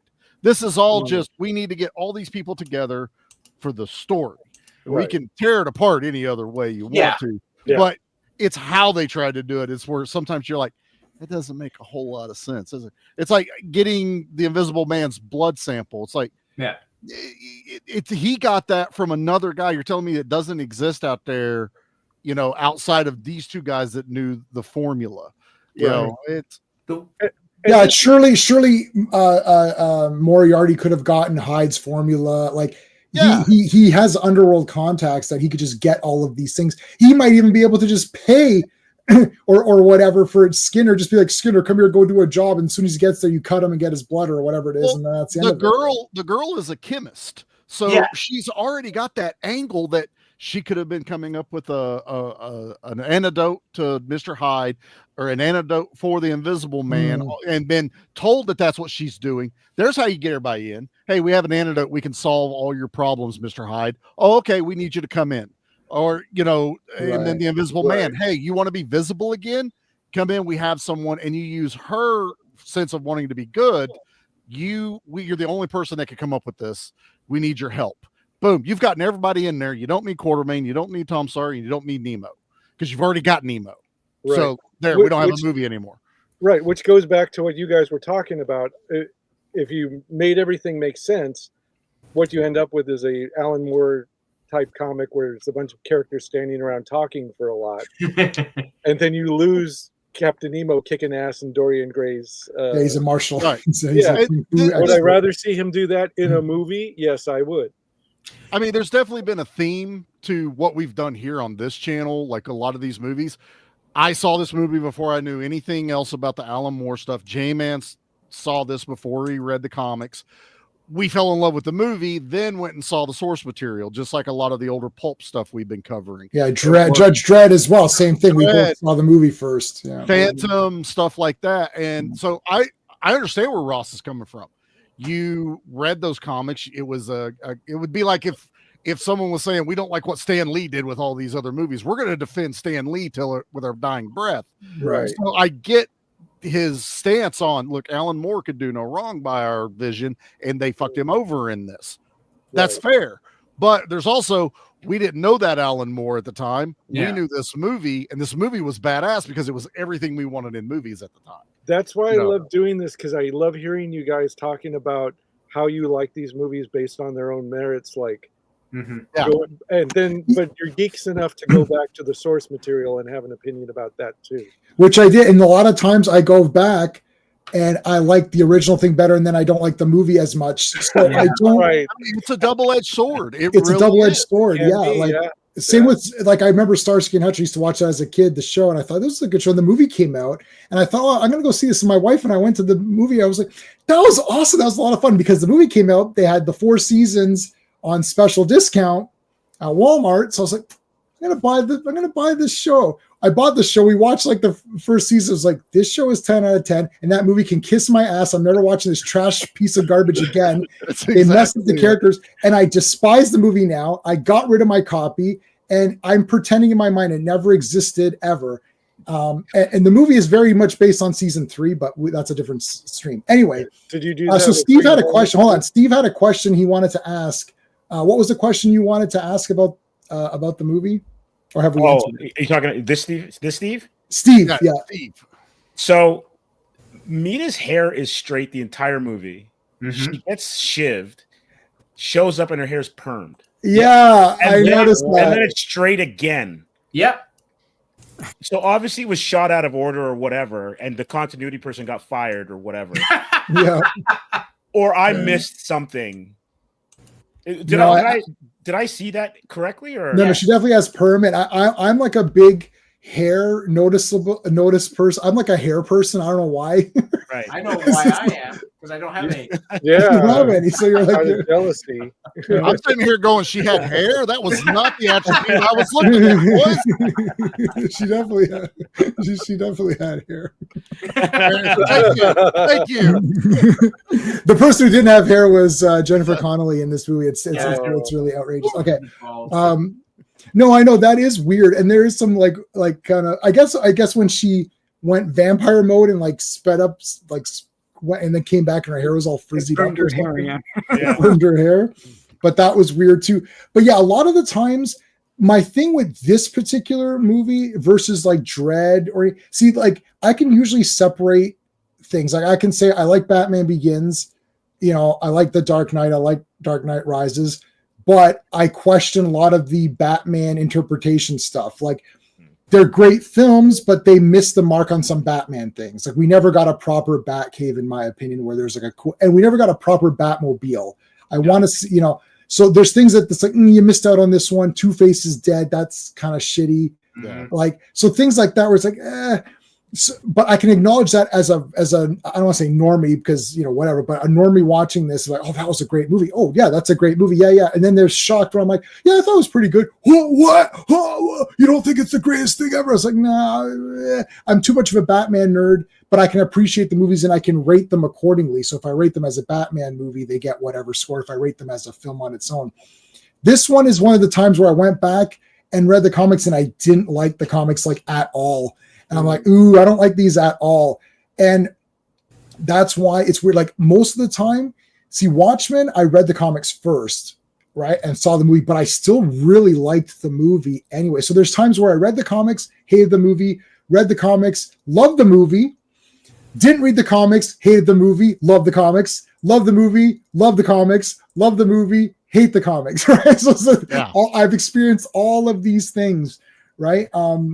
So this is one where I love the movie, don't like the comic, and I'm like, Alan, can you just write, like, you start to think back, it's like, Alan, why didn't you make this? Like, why wasn't this your idea? Like, I understand you wanted to do this literary thing and all that, but it's like, I'm too used to Alan Quatermain being an Indiana Jones, like an Indiana Jones kind of character where Indiana Jones ripped off, Alan. Even though when I read King Solomon, so then I read King Solomon's Mines after all of this, and I was like, well, this character isn't really correct in any of these things because this is not like this is completely wrong. Like, nobody's right. So now I'm like, I'm in this position where nobody's right.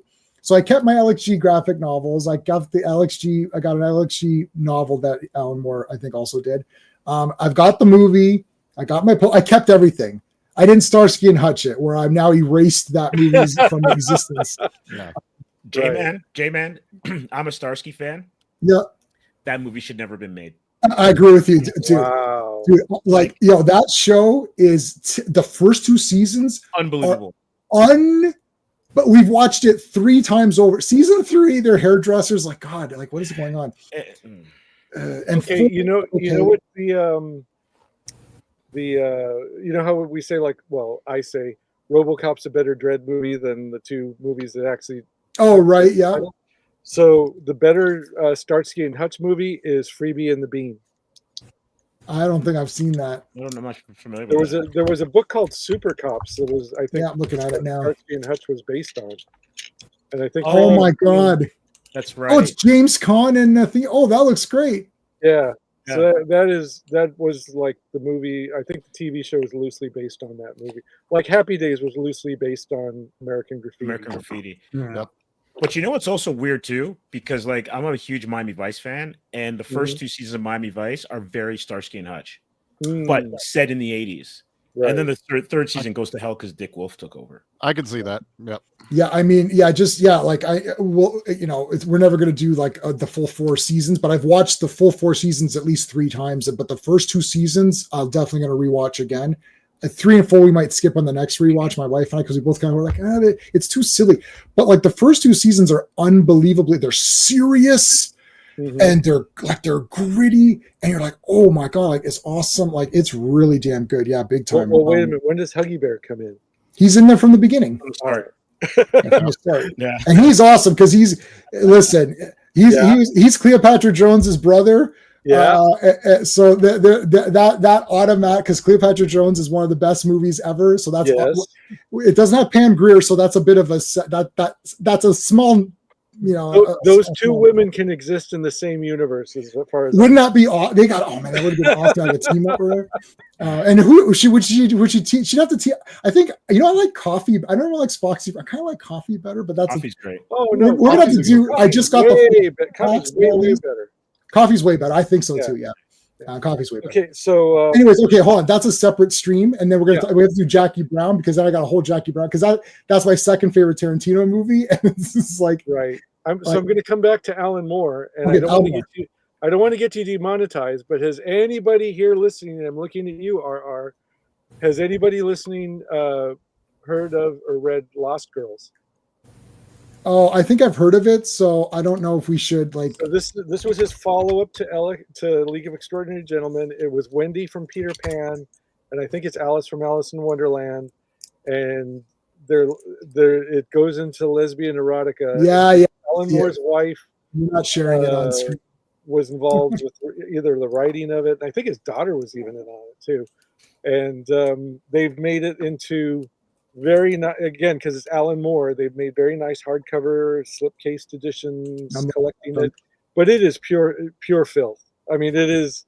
He would be the first one to admit that it is pure filth. So maybe it's 10 out of 10. I don't want to get you demonetized. Since none of you have heard of it, and I don't want to get you demonetized. But it's out there. You can Google it. Be sure you put it on incognito mode. Make sure the wife isn't like looking over your shoulder. But I'm reading it because of the live stream I was on. You can't play with that Ross boy anymore. So hold on. RR is saying that it's unfaithful. So okay, I think we can all agree that it is unfaithful. Yeah. I don't think anyone's arguing that. Yeah, no one's arguing that, right? And then it's like it's unfaithful, but better, unfaithful, but worse. From Hell, I never read From Hell. I saw the movie. And I thought the movie was pretty cool. Yeah. I did read V for Vendetta, and I like V for Vendetta, and I like the movie V for Vendetta. Mm-hmm. Natalie Portman sometimes acts. It's rare. It's very rare. Yeah. Occasionally she decides to act in a movie instead of just be in the movie and walk around and say lines. Right. I felt that she did try to act on V for Vendetta, and I've got I don't know. You're not gonna be able to see it, are you? Would you have the mask? And it's the exact replica mask from the movie. Like it's taken from the mold of the movie or whatever. Yeah. And I just got Xerxes today. I don't know if you can tell the Frank Miller 300 or the live stream wearing that mask, you're going to get demonetized in the government. I can't. It's like ceramic or something. It's like you can't wear it. Like it's like really. And I've got the big V. So that movie I like. Now I saw the movie From Hell. I thought it was pretty cool. I never read From Hell. It's a slog. It's a slog. Yeah. Oh, there's the proof. Hold on a second. V for Vendetta. Now, V for Vendetta of the Alan Moore movie adaptations, I would say V for Vendetta and Watchmen exist more in the same universe as the comics than this one. Mm-hmm. From Hell, I couldn't even tell you. From Hell was a good movie, but I don't know how I couldn't tell you how it stacks up to the comics because it's been so long, and it's so dense. And there's if you read the script, it's like the panel descriptions are like 2 pages for a single panel description. Yeah, that's crazy. Like these guys are gonna this is how the Freemasons position their tables in the middle of their living rooms, and the chairs had so many legs, and it's like, oh my God, Alan. So do you think? Okay, so we had this discussion. I think we had a similar discussion with Doc Savage or one of those other ones we did, where no. It was a Dick Tracy. If they had done, let's say they really did do Alan Moore's comic. So what did this movie? Let's take a hold. Let's look at the numbers. I don't like doing this, but it means something. Hold on, Alex G. Let's take a look at the numbers. 1 second. Okay. Well, while you're doing that, I can answer that. It would have. Hold on. It was 78 million budget and 179. So it made it was 178 million budget, box office 179. So it made 100 million. Would it have made more than 179 million if it was Alan Moore's actual adaptation? I'm going to say it probably would have made less because people would have been like, this is like, what is this? Right. Oh yeah. It would have been hugely off-putting to most people, especially with the gnarly bits. And also it probably would have cost more because there were more, like they hopped around a lot more. There would have been more sets, more locations. You'd have to figure out a way to make it with like AI or more CGI, because this was still on the cusp when they were still doing like some model work and some CGI. It would have to be like almost 100% CGI backgrounds and just the way it was done and told. Even amongst you guys, comic book fans, you guys don't love the comic books. So you can imagine taking that into normie land. They're not I don't see it being successful. I'm not saying everyone here. I don't know, Steve. Okay, so Steve, but the rating also would have been like probably prohibitive. It would have been. Right. For so sure. that would have totally changed the box office. That would have hurt. Yeah, that's Yeah, true. it would have been a hard R. It would have been an R. So okay, so wait, who's read the comics? I've read the first two. I thought the movie version was better, but I'm okay with the comics. But it's just like I don't revisit them. If I think Alan Moore, I grab Swamp Thing. That's number one. Maybe Watchmen, number two. Sean, you've read. Do you like the movie version or the comic or both? Oh, the movie version. Yeah, I don't like the comics. Okay, so there you go. So I read the first two, and then I read the first. Yeah. Charlie, you haven't read any of the comics, right? Okay. I haven't read any of them, so movie for sure. So movie. Steve, have you read the I'm comics? with Charlie. Haven't read them, won't read them. Movie. There's no, I don't. Nothing here has made me want to read them either. Yeah, exactly. Steve, wait a second, but I'll add this before Steven, not to cut you off. No, Yep. no worries. But there's a series called Penny Dreadful. Yeah. Which sounds like what I would have read Alan Moore's book to be and enjoyed that more, which is basically this, but with different characters. Yeah, Penny Dreadful, the series was freaking awesome. Amazing. Holy shit, that was bloody awesome. And like that Frankenstein Frankenstein monster guy was the bloody best character. He's sitting in that cage the entire time. He just rips through it, and you're like, oh, he could have just walked out anytime he wanted to, and he destroyed those ass wipes. That was badass. Yeah. I didn't like the end. Oh no, I didn't like the last few episodes. The last season wasn't great, but yeah. Oh, but before that, they rushed it. Yeah, go ahead. So Steven, sorry. No, I have no interest in reading the comics. Okay, and that's nothing against Alan Moore. It's just based on just what you told me because you went into it. It just doesn't sound like something I'd be interested in. So if you're a big fan of it, that's cool. It's just like everything. Like Wanted is another good one that everyone loves. I have no interest in reading. I hated Wanted. It just doesn't sound like my cup of tea.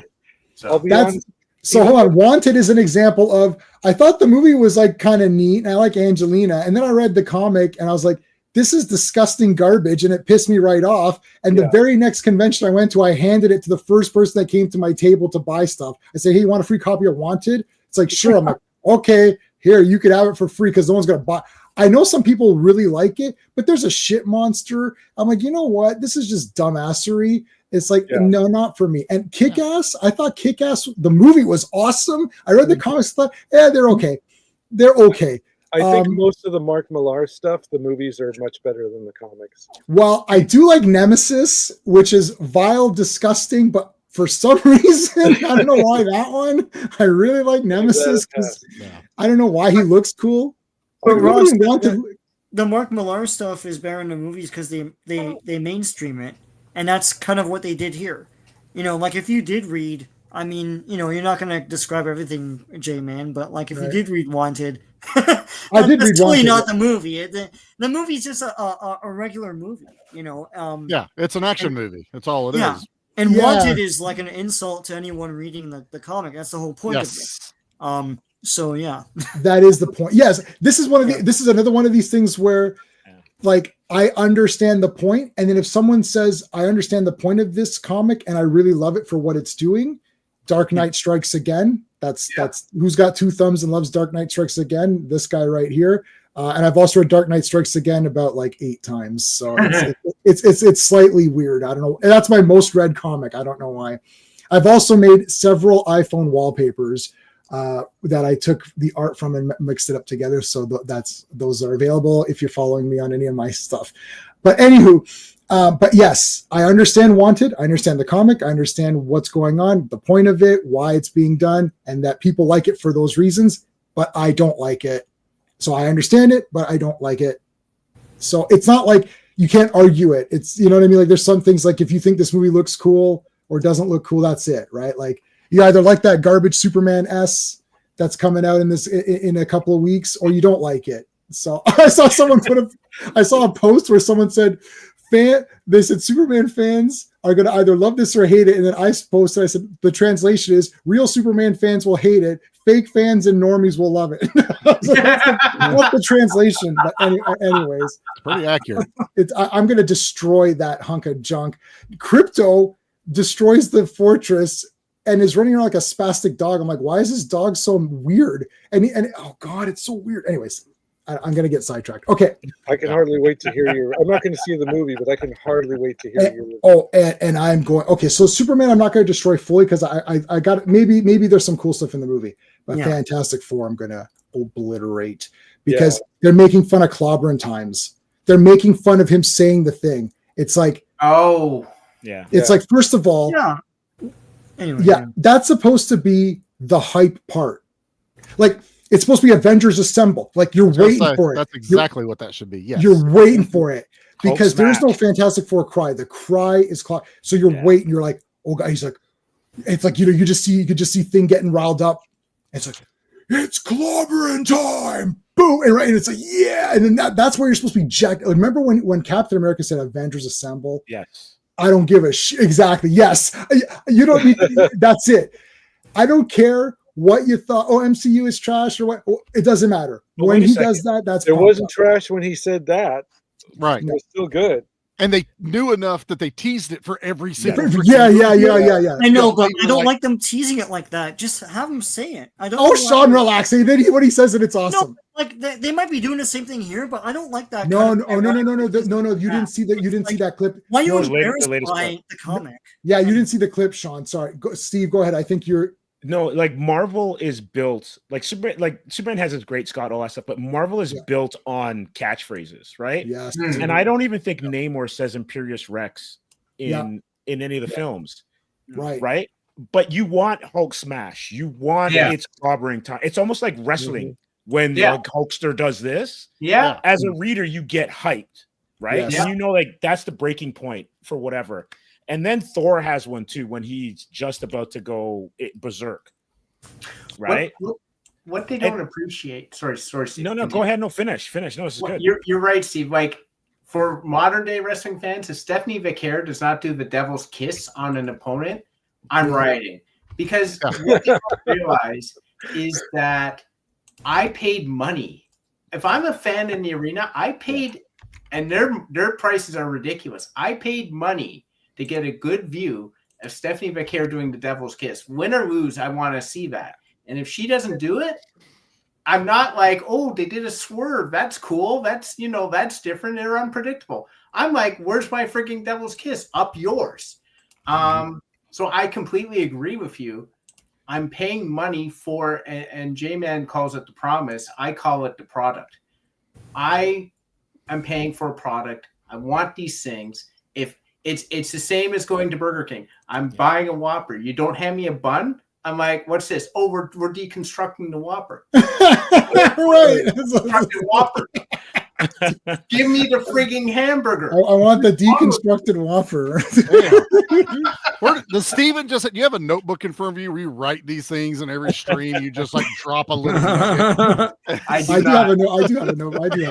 I know J-Man does. He does this on the Action Elite all the time. He does it over here. Because I can't. What was that? There's a movie. Oh, what was it? It's like I cannot appear to be foolish or something. I don't know. It's like Steven Seagal on Saturday Night Live.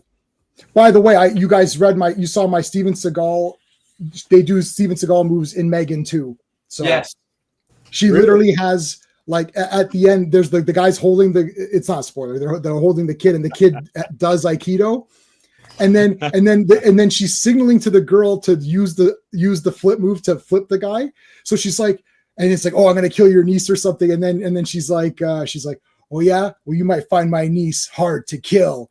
And then it's like, she doesn't do anything. And then she's like, in fact, if you had to make an executive decision to kill her, you'd find that she's above the law, right? And then she's like, really? And then she's like, and the kid's like, oh, I get it. And then she does the big thing. Okay, that movie's an 11 out of 10. It's an 11. I haven't seen it yet. It's an 11. I was in already. I am in now. Like, J-Man, I'm gonna go watch it 3 times. There's so many little things. Like I told Sean, the split of that robot, which is the most. I was crying. Shack robot. You remember that from the 80s? It would, like, remember the Radio Shack robot? Yeah. That really shitty one. So this isn't. That's the first killer robot. So remember that just disappeared. It's just like it was gone. So they're saying that went crazy, and Megan's like, turns out I wasn't the first killer robot, and it shows like it was like murdering families, and it shows like the aftermath. It's like this big, it can't do anything. And it's like oh, they had to pull it off the shelves and all that, then it was never heard of again, and it's like this evil AI or something. It's like, what is this? Brilliant. And then you got reviewers, oh, it wasn't that good. Are you dumb? It's like it's clearly made to be funny, and like the one robot's Gort, like wearing a Gort. It's like wearing the Gort costume with like but it's a red laser thing, and like there's all these Knight Rider. At one point, Megan is the car, and she's the little thing, and it plays the Knight Rider theme for the entire chase or whatever of that. Oh, wow. That's crazy. It's all that kind of stuff. It's all I need. Oh, and that's not spoiling the story. The story's funny too. That's nerd heaven shit right there. All right, so let's see. League of Extraordinary Gentlemen, I guess comic. Let's see if we can see some of the. So this is the first, the first one right here. Yeah. So look, you got Invisible Man, Nemo. That's Hyde, Mina, and Alan, and that's. And then you've got some pictures of guys who are potentially, Now Nemo, Sean and I looked this up the other day. That Nemo was said to be Indian in Mysterious Island, I believe, is where they. Yeah, so I think this movie is the first time he's depicted as Indian that I know of. So in 1869 or 1870, 20,000 Leagues Under the Sea was released. In that book, it's implied that like he's from a nation that was taken over by the British. So they don't say it's India, and his family was massacred. And that's why he built the Nautilus. That's like towards the end of the book. Oh, wow. But they don't come out and say what he is. So then in 1875, the Mysterious Island was released. And in that one, they overtly say that he's Indian. That's the whole thing, that he's against the British Empire and all that stuff. And his family was destroyed by the British Empire. So that's what it always was. But every time they made like a Nemo thing after that, he's just a white dude. And I think in this movie, because the comics embraced that he was Indian, and it is an interesting idea because if you've only known Captain Nemo as these other things, and like I remember watching a cartoon when I was a kid that was on Global here, and anything else like the 20,000 Leagues Under the Sea movie, he's just this like pissed off white guy, but. I like that they embrace the Indian aspect, because this is the only one that, as far as I know, that's done that. So Steve, are you reading Aquaman? No, not at this point. It's awesome. So Nemo's in it. Cool. Yeah, there he is. There he is. Yeah, that's awesome. That's cool. And look, I gotta tell you, man, anytime you have like a Sikh with like a big beard, it's automatically awesome. Then it goes up. Everybody knows this. Sean has a character, so we all have our own characters. We publish our own stories. We used to publish them together as like a magazine, pulp magazine style, where we had our characters. And Sean has a character, first character right away, turban, beard. I was like, oh shit! I was like, Sean, you're going like issue 1. You're going for the big one right away. I'm like, I always wanted to see that, right? So like, no, get it in there right away. So it's like absolutely awesome. So Aquaman right now is firstly a cool comic book. It's a lot of friggin' fun, that's for damn sure. And Nemo in it as full Indian. It's really good. I think they're on issue 5 or something like that. Worth checking out.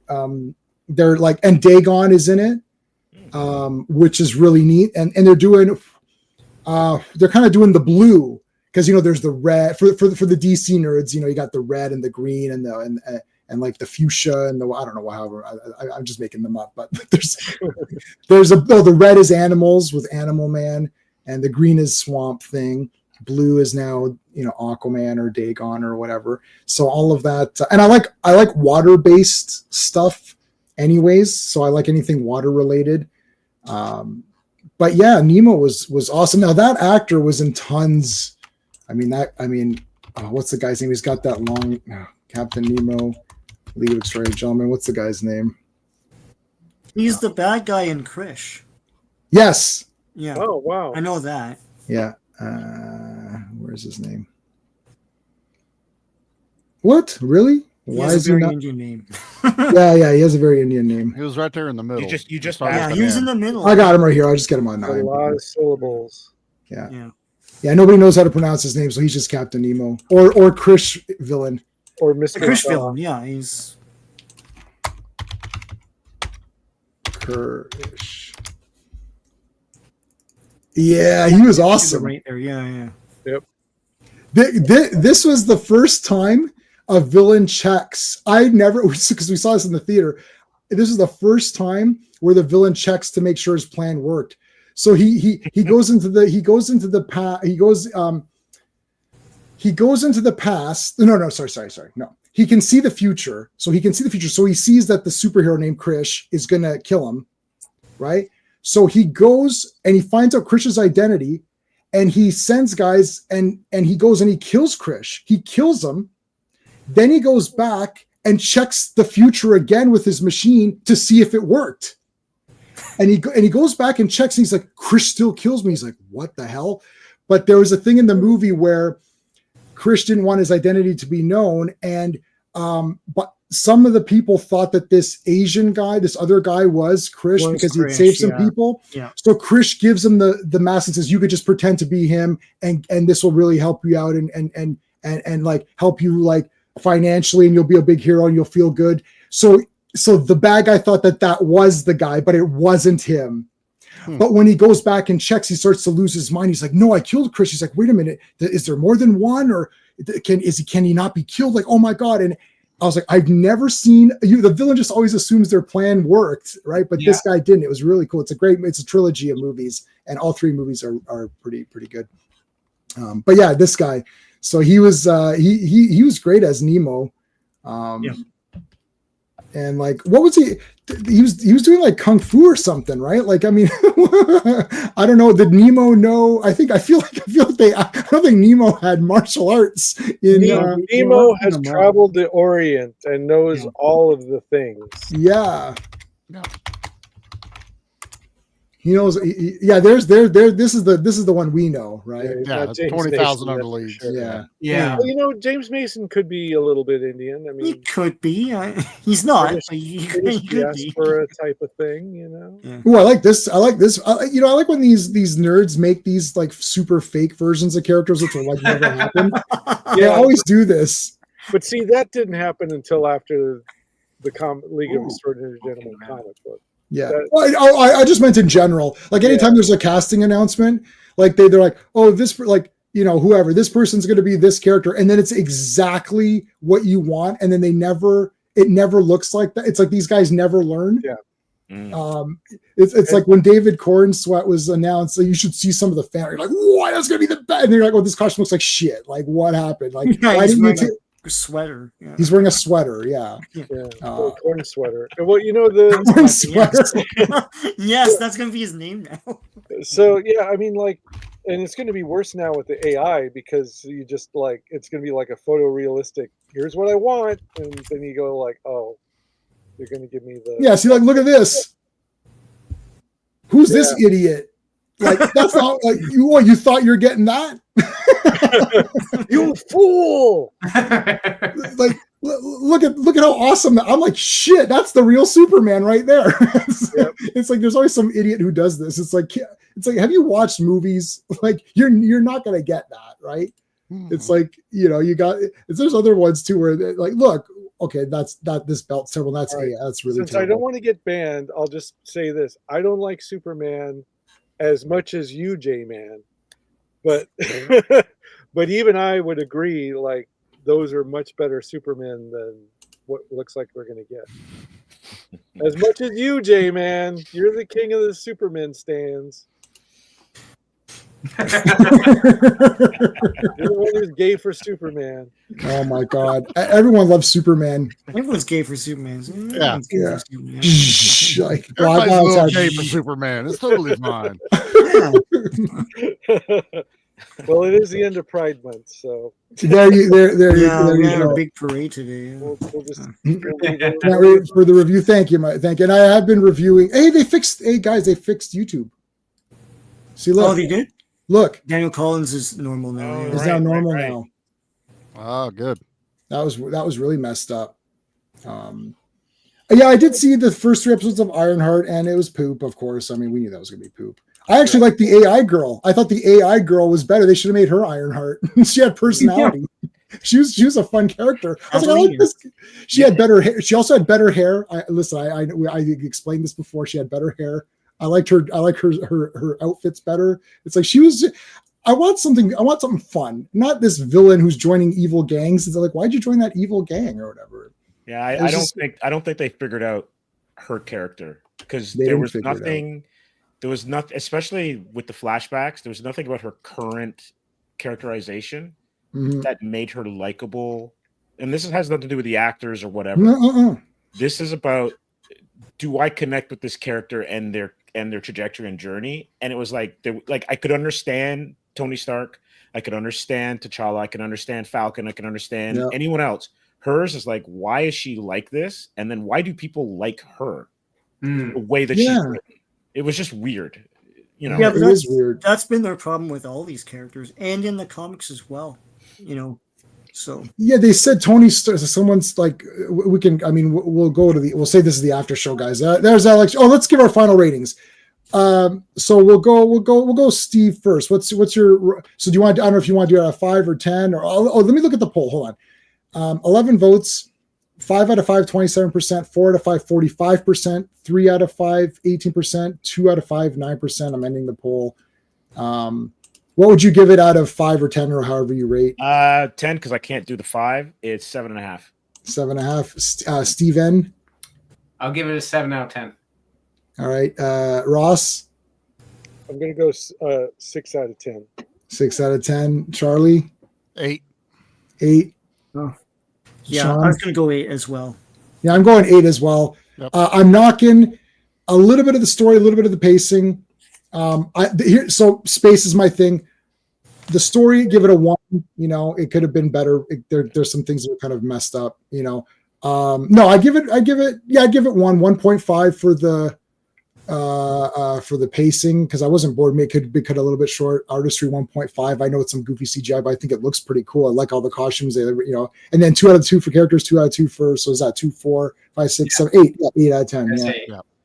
I love the character. For me, enjoyment factor is 2 out of 2. I love this movie, and the characters are 2 out of 2 because I love all the characters. I don't care. I love the villain. I like Moriarty. I like guys. Like they're all awesome. I mean, maybe Skinner might be like, or like my weakest, but he's the Invisible Man, so he's cool. Like, I mean, I don't like everybody. I like his smart assery. He adds something to it, so it works for there. Yeah. I'm digging it because I wanted the Phantom as a separate character. I think that would have fixed a lot of things because if the Phantom, then you could have the Phantom be the rough and tough henchman, and then the brain guy is Moriarty because there's no one to fight, right? And then you get rid of Dante too. That guy just gone. He was a useless character anyways, the henchman. Yeah, that's true. Yeah. So a lot of these guys, it's like you could have easily got streamlined it a little bit and just make it a little bit more simple. Like this double crossing for nonsense. I hate when there's a double cross that just doesn't make sense. It's there to be a movie. Yeah. It's there to be a double cross. Oh, there's a double cross in the third act. It's like, yeah. I mean, they really should have done so. Get rid of Uber Hulk at the end of this. Have the Phantom guy take the Invisible Serum and Jekyll Serum at the same time. And now you have an invisible, super strong character. So now everyone kind of has to come together with their strengths in order to take him out. And Quartermain can still be dealing with M in almost the exact same way with Tom Sawyer coming in. So you don't have to change any of that. And you fix the biggest complaint, which is Uber Jekyll at the end of this. My concern is that when you do a team assembling movie, and you see this with almost any other team assembling movie, you understand what part each character is supposed to play at the onset. You look at Guns and Navarone, right? David Niven, there's our bond, there's our explosive guy. Gregory Peck's the team leader, like they go down the line of each person has a specific assignment. They made a point of saying, Omina is a chemist, but why do I need chemistry to take out the Phantom? Like, there's no real... She doesn't even use it. Yeah. Right. She sharpens test tubes and throws them as knives. I don't know. She doesn't. No one has an assigned purpose. They're just like a bunch of cool characters to build as a team to go after the Phantom. But it's never established why I need this specific group. Well, it's to steal their abilities. It's all fake. That's what I don't like. The third act, like, oh, this is all just a fake reason just to steal your powers or whatever. Right. It's like, so why didn't you do what Charlie said? Just call them up on the phone. Yeah. Meet them and gas them, and then while they're all knocked out, take their blood, and the movie's over, right? It's kind of weird because why do I need, like, it's never established, and it's because it's Moriarty again, and the problem I have is that making Moriarty the guy getting everyone together and not establishing it's Moriarty right off the bat allows all these gaps to be explained away at the end and just say, well, that was his entire plan. He didn't really want the master plan. Yeah. Well, and it's also, it sucks that Moriarty even gets less and less intimidating at the end. Yeah. He removes the mask. He shaves the beard. Yeah. He's clean shaven. And it's like, you're a piece of shit. I'll steal your lunch money. I don't, you're not a threat to me. That's the real Moriarty. There's only one real Moriarty, and that's the one. Sir, right off the holodeck. Yes. Love that. I don't really like how he goes from, like, he changes his accent when he's a Phantom, that's fine, but when he becomes like Moriarty at the end, he sort of almost adopts a Cockney accent, like a more. I'm like, why did you need to do that? That makes no sense to me. It didn't. Right, because wasn't Sherlock Holmes kind of like upper crust? Yeah. Yeah. Yes. They were gentlemen. That was the whole thing. Yeah. That's the whole thing. He's Professor James Moriarty, not chimney sweep James Moriarty. Why? Oh no! Wow! What a random attack on chimney sweepers.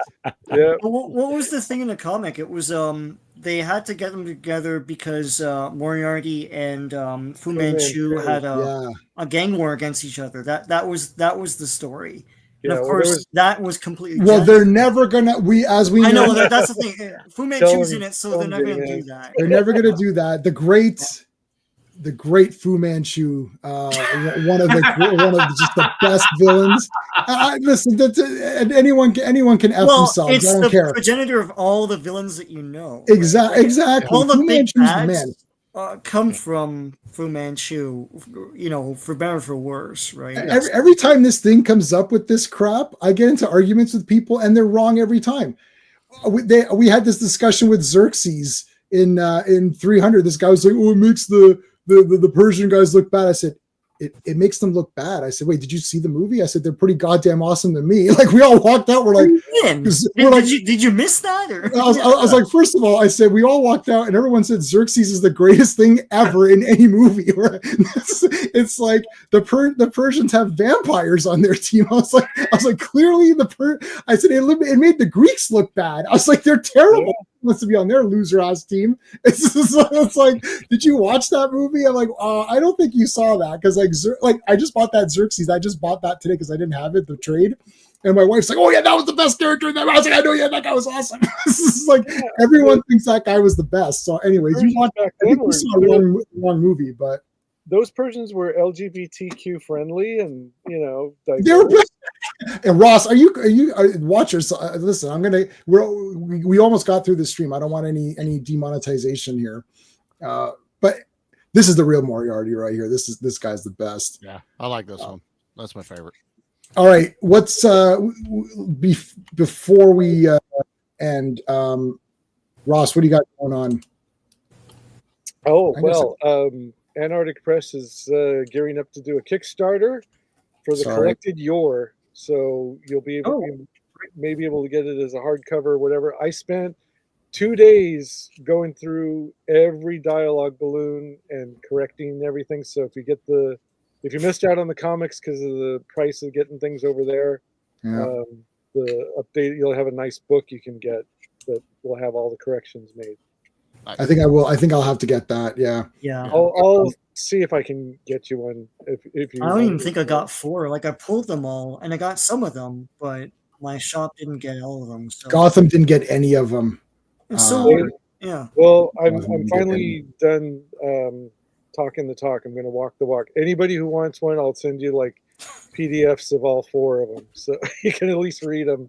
And, Ben from Antarctic Press has been saying them to me anyways for review purposes, but I just can't do.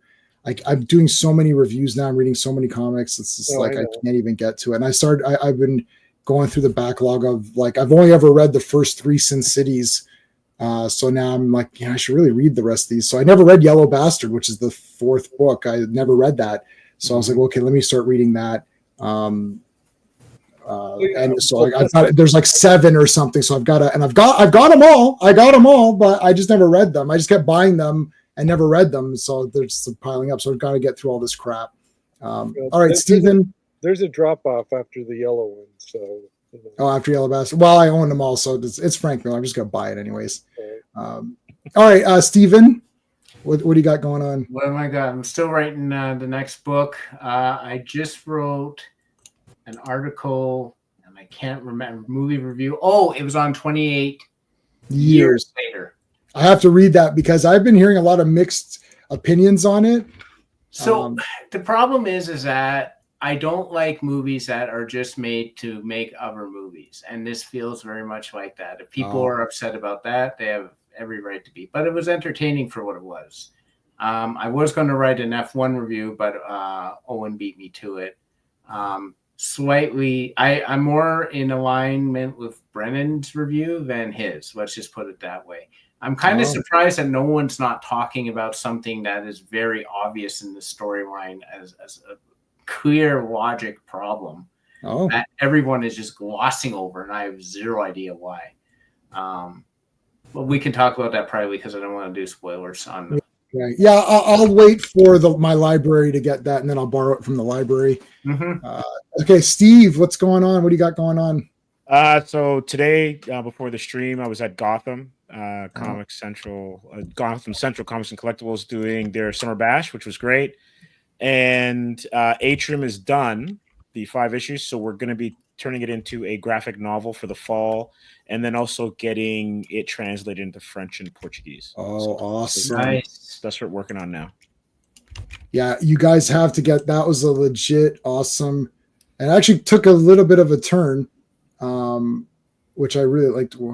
Sorry, who am I missing here? Oh, here we go. Okay, I just want to get everyone's links in there. Okay, perfect. Yeah, that was an awesome comic, and I actually read the whole thing. And my name is in it, but I didn't get paid, and I don't care.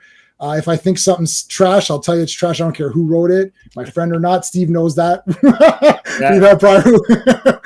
Listen, I don't care, and I don't, and I'm not, because ultimately I'm owning the thing. I'm going to review the thing I own. I'm not going to review my friend. It's like. That's not a thing to review. It's like people are gonna, and your comic is all. I didn't finish reading but I read the first 2 and they're awesome. So and yours awesome. So obviously you should get that. So thank you. Yeah, those. Yeah. You're and you should have gotten the money. We could talk privately. You should have gotten the money that some of these other guys are getting who wrote slop. But anyways, it is what it is. Charlie, what's going on your podcast? Well, it took long enough for us to finally get to LXG that yesterday we just did B Action's Death Machine, which was that's a great movie by Stephen Norrington and written by, and I adore that movie. I got the Kino Lorber that has the foreign cut. It's a 2-hour long version. It's amazing. It is amazing, man. If you haven't seen it, watch the foreign cut. Oh, I want to see that so it's bad. Dark as shit too. Not visually, story way. I don't have that. I only have it on DVD. This is a disgrace. This is a terrible disgrace. Dude, it's like $15. It's like $15 on Kino right now. So Kino's having a sale too. Yeah, so I'm gonna check. Grab it. The art. Well, yeah. Sorry northern dollars. That's like $55 Canadian or something. Our Freedom Bucks exchange. I'm sorry about that. But and then this Tuesday it begins July, which is our month of action. So we are doing nothing but action movies all month long. B Action's doing one episode every week, and we also have 17 total podcasters, YouTubers, artists, and everything joining in this month. Oh my God. And we're having a huge month of action bash. So yeah, that kicks off July 1st, and we're doing the Ministry of Ungentlemanly Warfare. Nice. Oh, that was an awesome movie.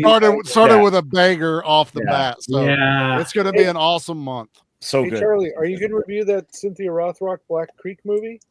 My library doesn't have it. Does your library have it? My library doesn't have it, but this one I'm not worried about paying to get. I don't know if we're going to do that one yet or not. I need to talk to $5 from what I understand. Well, we're friends with John Cross, who does the PM Entertainment podcast. So he already had like a direct interview with Cynthia about that movie. So may see if he's going to cover it, and I might be able to jump on over there or something. That'd be good. Yeah, I've been searching my library. I can't find it. So when I get it, I'll definitely share my library copy with everybody. And I want to see it.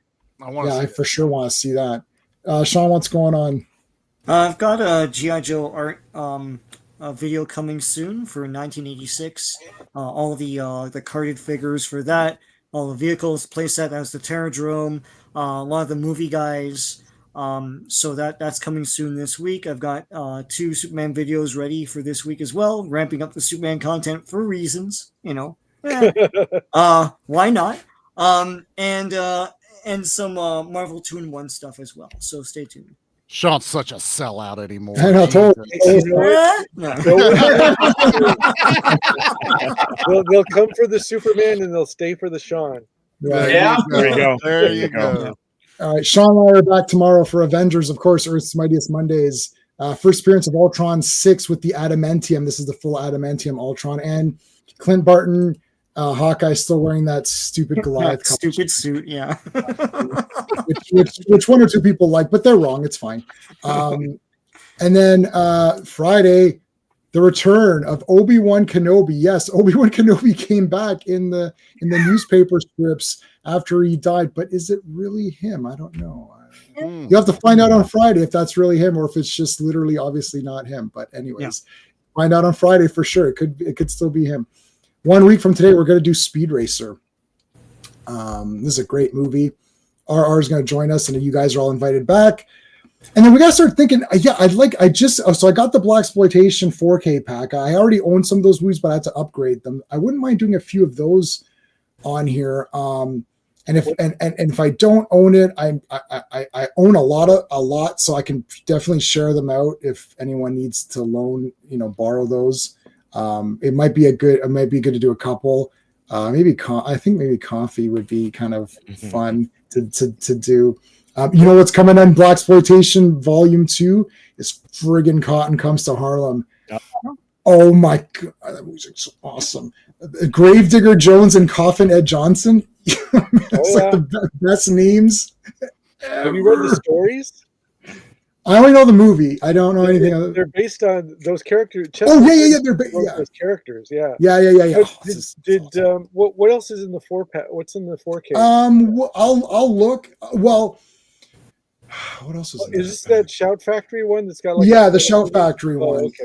Volume 2's up for pre-order. Volume 1's out now. Now, Sean didn't get that because I think you owned a lot of those separately, didn't you? Yeah, they were all dollar bin movies for years. I know, So but the 4Ks, pay $200 for a box set of these things. I know. But my problem is that all the ones I had were really shitty DVDs, man. Yeah. Better quality.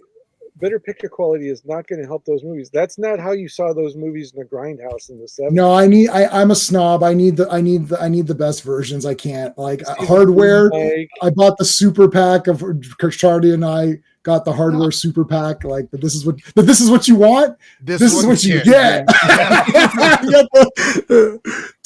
I got that song on the phone, man. We got to do that movie. The problem is I had it on the TV. We can talk for a minute before we go. I had it on the TV, and my wife was not enjoying that one. If it's a Steven Seagal movie, she'll turn her chair away from the TV, so it's not even in her vision. Right. But this one actually got up and went and did other stuff. I was like, wow. I was like, holy crap. It is very dirty. What was this again? Hardware. Have you seen Hardware? Super Oh. Patriot, the movie. So that's another one that's based on the 2000 AD. 2000 AD, yeah. Story, yeah. The little shorts that they did. They were the shot. Yeah, and I believe it's the same artist who did League of Extraordinary Gentlemen. Is it Kevin O'Neill who did the? Yeah, Kevin O'Neill did LXG. Yeah. Yeah, so it's basically Super Patriot from Image Comics. It's like it's that too, yeah. Charlie and I got the super pack or whatever. What is it? Umbrella? Yeah, Umbrella. Umbrella did a giant Uber. Oh, this is it. Everything. This is what I got. It's like stupidness. It's like everything. And then Charlie did the one-up version. You did this version. I got the shirt, both posters. We got the book, the script, all the versions of the movie. And they have said we will be getting Dust Devil very soon, which is the other Richard Stanley movie that came out before this one. And like Dust Devil, I've got the DVD. It's that you've got the mega one that I never knew existed. Dude, nobody know. I didn't know it existed. You said you didn't either till you looked at it. Yeah. Like what the shit? That was so funny. That was live. That was live. Was that live on air? Where you're like, oh, there's this better Dust Devil. I was like, wait a minute.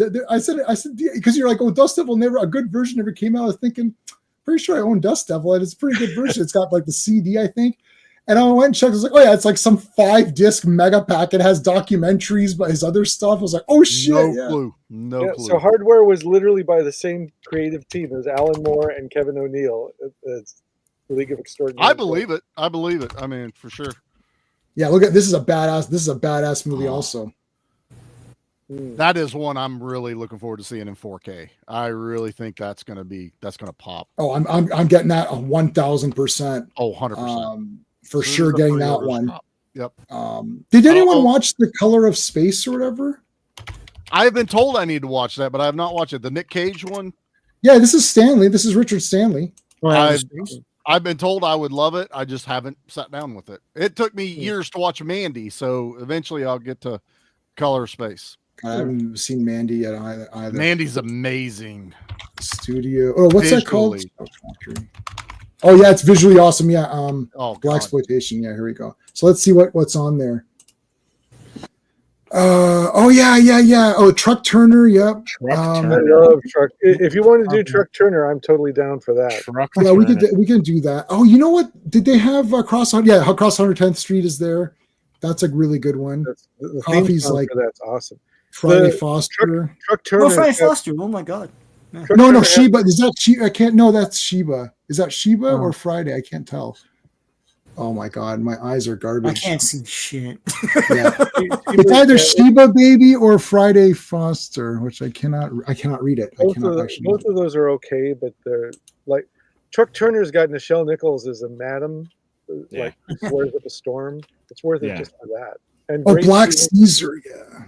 Hell Up in Harlem, yeah. Okay, fuck off with this. Like, off with that. You don't want 10% off everywhere. Yeah, sorry, it was Sheba Baby. Yeah, I saw it was Sheba. Sorry, okay, I was okay.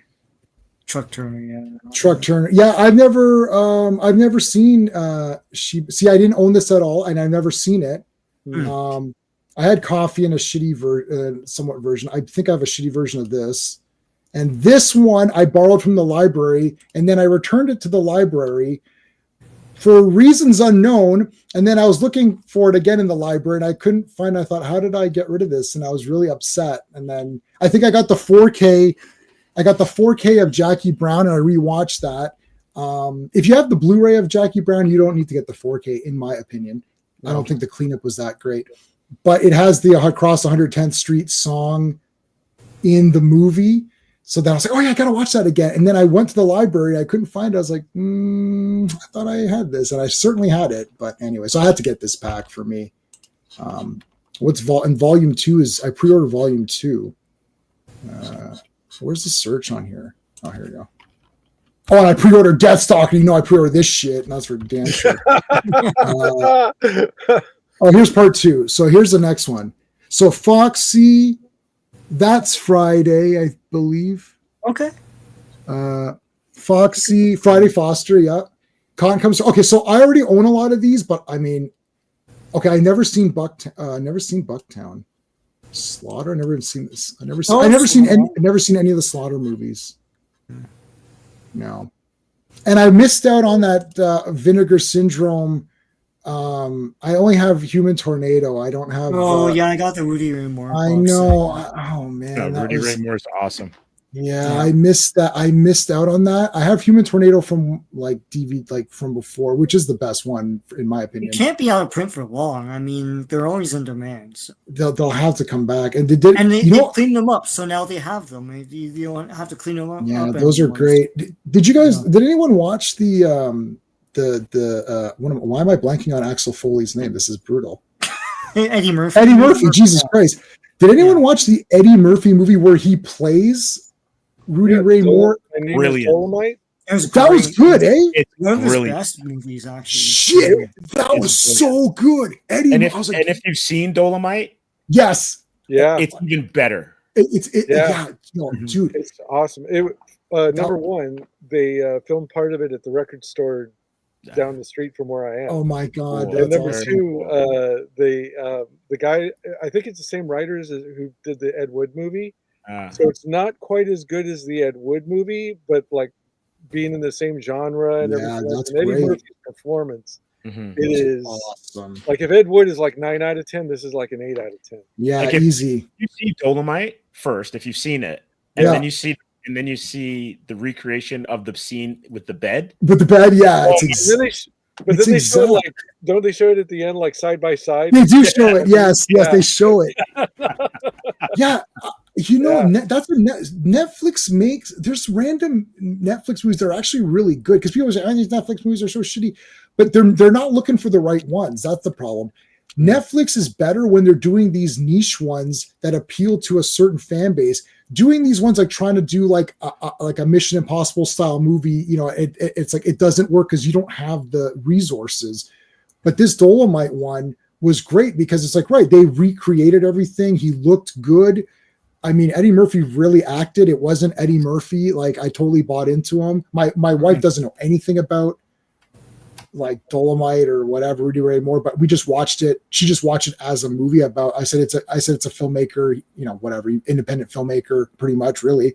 And she just watched it as a movie. She thought it was pretty good, like not knowing anything. So I just recommend it just as a movie. But yeah, if you've seen Dolomite, Human Tornado is the freaking best. Human Tornadoes. That nunchuck guy's awesome. But like, oh, I love, and the problem is too, I get in trouble because I watch a lot of these movies growing up, and I adopted the language from it and used the language, and now I'd be in massive trouble. But I gotta watch myself because I used to say all these things at work, like, and guys would talk back to me this way. And it's all super white guys at my place. It was like everybody's super white there, not as white as I am, but like pretty damn white. And we'd be like saying this stuff, like, yeah, what's going on? And I was like, you know what? Cut that down. just J-Man's literally the lady off Airplane. She goes, that's June Cleaver. I speak jive. I speak J-Man. Yeah, that was June Cleaver, right? Yeah, Barbara Billingsley. Cool. And if you like those movies, Black Dynamite. If you like those, Black Dynamite's great. I got that. Yeah, that one I got because that's a newer one that get. Yeah. But I liked. Sean and I were talking privately. What was the one that we both really liked that doesn't get talked about? Undercover Brother. Undercover Brother's amazing. Dude, with the mayonnaise. Oh my god. Oh my god. Put some hot sauce on that thing. And then the guys. So if you go to the guy's office, he has all of the black police chief's pictures, and he's got. Oh my god, it's so good. Chappelle's in it. It's Undercover Brother's so good, man. Yeah, Dave Chappelle is real. Is Dave Chappelle in that fat? What's the fat one? Oh my god, Eddie Murphy's killing me. Norbert. No. The Clumps one. Clumps. Nutty Professor. Yeah. Oh, your mama's so fat she walked into Sears and got a group discount. Yeah. Wow. He's super funny in that. Yeah, those are okay. So we'll have to do something. Cleopatra Jones is slightly underrated. Any team like the second one, City, the Casino of Gold or whatever. Casino of Gold, yeah. That was okay. But the first one's like really good, and it doesn't like it never gets any better releases. Like that's weird. Three the Hard Way got that archive edition Blu-ray. It got that edition. That's pretty. I didn't order that one because I'm waiting. I'm hoping they're going to do it on this maybe volume 3. Yep. But like Archive Warner did that one on Blu-ray. So there's a few of these you can still get them if you don't want to spend the extra money to get the 4K. But it's 4K. Like that's crazy to have that. And that Vinegar Syndrome set for Rudy Ray Moore, there is. It's funny. I don't know how they're doing this because I thought most of these were Warner Brothers. You'd figure Warner Brothers would put out a pack, but I know they're all abandoning physical media. But you're gonna make money, like you're going to. So I've heard that they make enough licensing them out to these little boutique companies that. Doesn't matter. Put their own money and resources into. I believe it because these movies were not that expensive before, and these box sets are over $200. Yeah. So I have no clue what they paid to to do this. Well, I got Pam Grier's autograph. I did it through those virtual conventions. So it's like I don't care. I'll just pay it. I was almost going to buy the umbrella version of Coffee, which had like like hardware. It had all that posters and all of that stuff. And I just waited because I thought I'll just wait a little bit, and I'm glad I did because now I got the 4. I don't need all that extra stuff. Like I mean, it's nice to have it, but realistically, I can't. Put that it was anywhere. like a splurge because it's such a unique movie type thing like that. But yeah, but you also got to think: can these big studios release these movies under their own labels anymore, or is it safer just to let someone else take that heat? They're not exactly going to go over too well, with the mass public anymore. Right, because everyone's mental now or whatever. Yeah, so. I mean that's not even throwing race into it. That's just they're not going to take a chance on that, and they're like, we'll make a little money either way. Yeah, people get upset over random stuff too. It's like, but this was like when things were badass. I don't care about anything. Like I watch Indian movies. I don't care about anything. I care about what's badass. It's same thing. Nemo is badass. I wasn't sitting there thinking, oh, it's great that we've got an Indian Nemo. This is fantastic. It's like I don't care. It's like this guy's awesome. He has kung fu. I'm like, this guy's fucking awesome. Nobody. 3 the Hard Way. When we were watching that, Sean, I was like, this is the greatest movie ever made. Like, first of all, Fred Williamson automatically makes it 9 out of 10, even if the movie is shit. Right, because he's in that new Barbarians movie. I've been doing a lot of post-apocalyptic movies right now. It's all Italian shirtless guys, and you got that bearded guy from Rats Night of Terror. Loved Fred Williamson. Oh God, they love him. Everyone loves him. First of all, Fred Williamson has custom cigars that only he has. Okay, so automatic. So I wasn't thinking when I was like 17. This is great representation for Black people. I didn't care. I was like, this guy's awesome. Holy shit. Yeah. And then 3 the Hard Way, I was like, well, Jim Brown is and then Jim Kelly. So, I mean, like Steven, Jason, and I watched it together. Yeah. And there's a part towards the end where Fred Williamson busts through a window, does a somersault, and ends with his gun. And J-Man jumped out of his seat and he's like, "Oh my god!" Yeah, that's it. Yeah, this is it. Hell yeah! Because this is what real tough guys did. Real men, not these bullshit crybabies that we have now. Oh, Superman's crying like an idiot. He's all beat up. I don't remember Fred. Do you remember the scene where Fred Williamson got his ass kicked and he was crying like a bitch? No, that didn't happen. Because you know why I don't remember that scene? Because it didn't happen. But you know what's crazy? Go ahead, Steve. Yeah. Anime is the only storytelling form that does that now. Yeah. Mm-hmm. When we were growing up, Superman moved. He turned back time. He moved the planet out of its orbit. Spider-Man beat Firelord. Hulk jumped out of the atmosphere. Like they did ridiculous stuff. Yeah. And so everyone in anime is OP. And the people that we grew up watching in those films in the 70s and 80s did ridiculous stuff. Of course. And that's why we love them. Here you go. I'll add to that. Indian movies do that now. Rajinikanth. There is a clip of there's a chase where a guy's on a horse.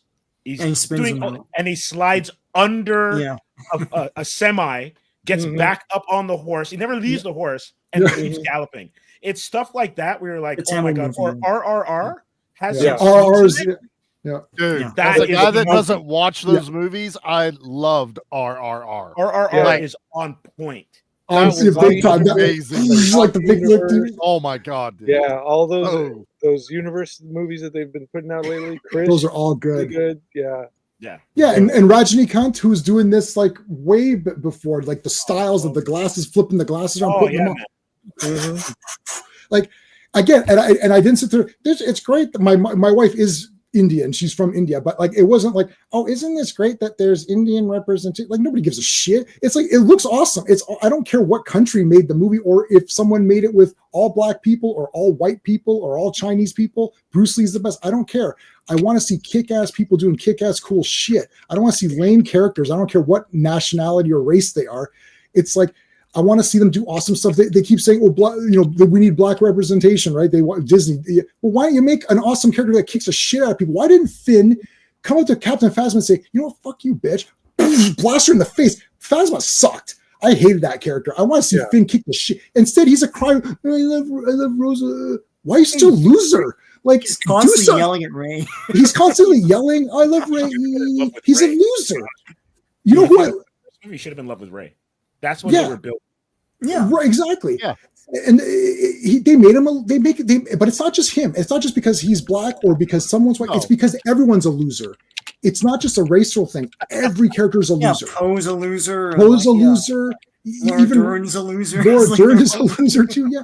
What the hell? Okay, Lando. I always go back to Lando. My buddy Lando. He showed up. He owns everything. He's flirting with Leia, and he's running the whole show.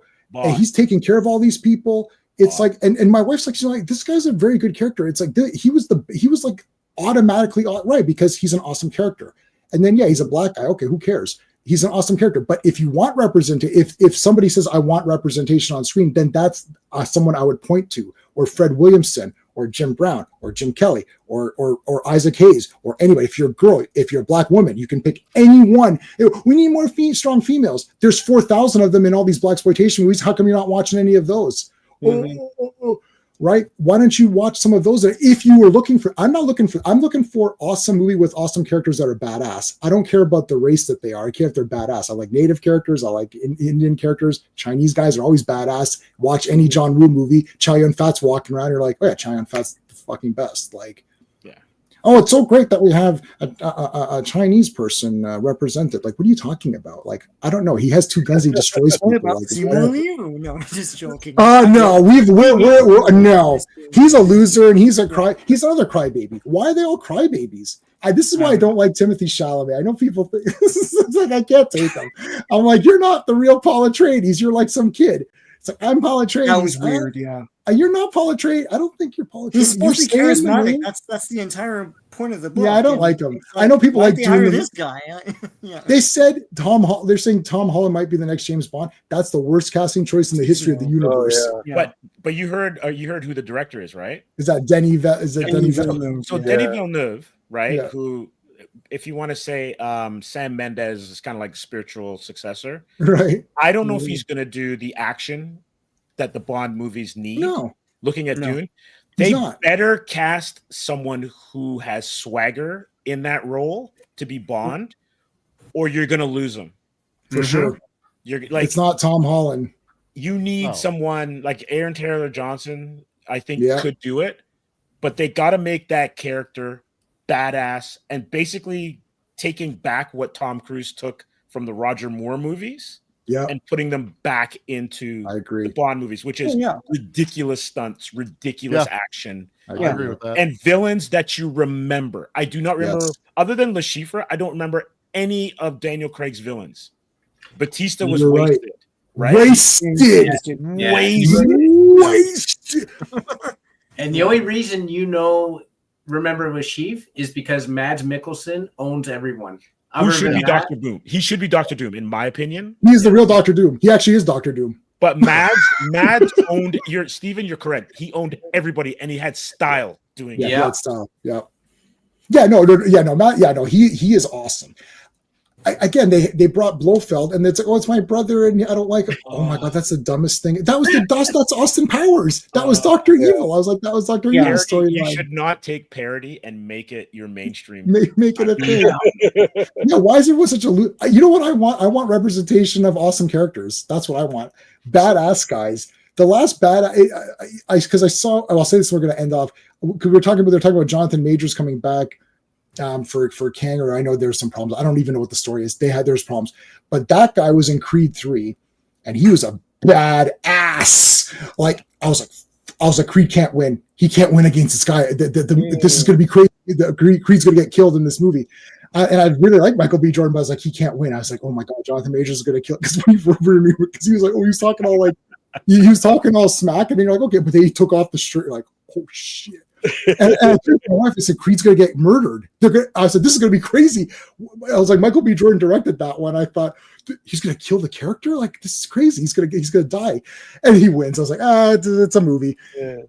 And then Jonathan Majors is going to be an Ant-Man. I thought, oh my, it's like, because then you're thinking, I can't remember which movie came first, but I associate them together. I was like, oh, he'll be an Ant-Man. I was like, oh my God, he's going to murder the entire cast of Ant-Man. And then he did nothing. He's a stupid bitch. I'm like, you're a piece of shit bitch that got killed by Ant-Man, a bunch of lame. It's not even Hank Pym. It's a bunch of lame shit. He got killed by ants. Not even ants.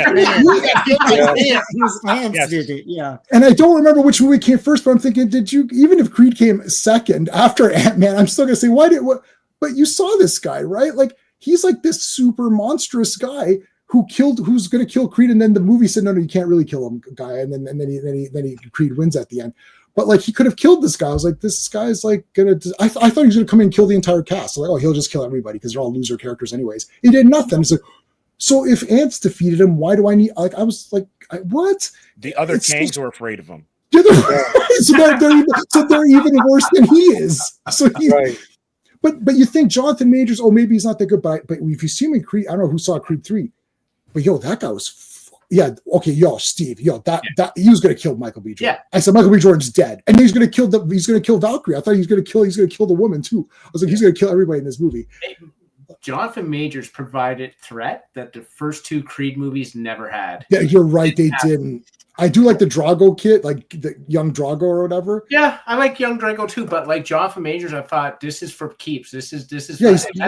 Creed 3 is the best of the Creed movies. It's actually about Creed, not about Rocky Balboa co-starring Creed. It's about Creed. Yeah, I want Rocky in it so bad, but it is a great directed. Actually, I think that Michael B. Jordan was a good director on that particular movie. That final boxing match, the fantasy elements was amazing. That was really neat. Yeah. That was neat. That's a bit of an underrated movie. But Jonathan Majors is a badass guy. Yeah. Look at him, you're like, okay, he's muscular, he's a badass guy, he's gonna destroy these people. And then he's a stupid loser bitch in that garbage Ant-Man movie. I'm like, and then you're like, oh, we need representation. We need is that what you wanted? Like, this is what you did. This was your representation that you're giving this guy. So you made him a loser. Like, make him a threat. He should have came in and killed. For sure, Cassie, because she's the worst character in MCU. You're not going to use most of those characters. Just kill them off. They're losers. Kill Wasp. Yeah. She sucks too. Wasp, Kill Wasp. Kill the kid too. And then Ant-Man gets pissed. He's like, "You fucking killed my loser girlfriend." And then he gets like, I don't understand. I thought Ant-Man was going to be Empire. Well, I didn't think it was going to be Empire Strikes Back in quality. I thought it was going to be Empire Strikes Back in story. Kang was going to destroy everybody, and that was going to be like, oh shit. This guy's coming, because they're gonna build a whole Avengers movie around him. And after that one, I was like, what are you gonna do with this guy? It wasn't just ants; it was some sort of like there was more to it, machine or something like that. Yeah, there was more to it, like a fax machine or something. Ants. There's still ants. It was still ants though, but like. I just don't understand. But my point was that I saw Jonathan Majors. I thought, well, this guy's just a loser, anyways. But then I saw Jonathan Majors in Creed. I was like, well, this guy's like awesome. And even Valkyrie. I liked her in those movies, and she's a complete piece of trash in those MCU. I'm like, is this the represent? Why is she such a loser in those movies? She's great in the Creed movies, and why is she such a loser in these movies? Because they can't write and direct. It has nothing to do with anything. Representation of this. They can't write or direct a story. They can't make a movie. That's the problem. They actually can't make movies. All right, guys, we're going to end it off there.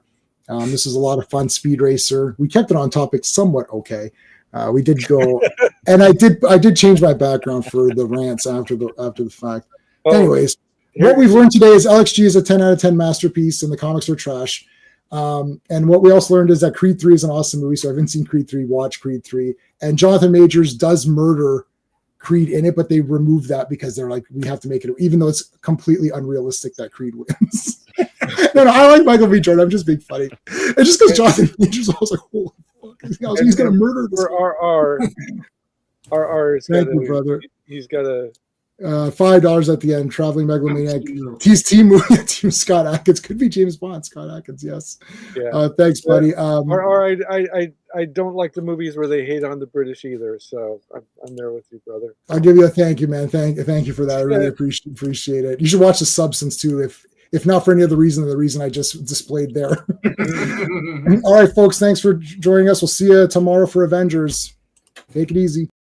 Hey friends, you've just been listening to J-Man, and he is the smartest person who ever lived. So make sure you like and subscribe.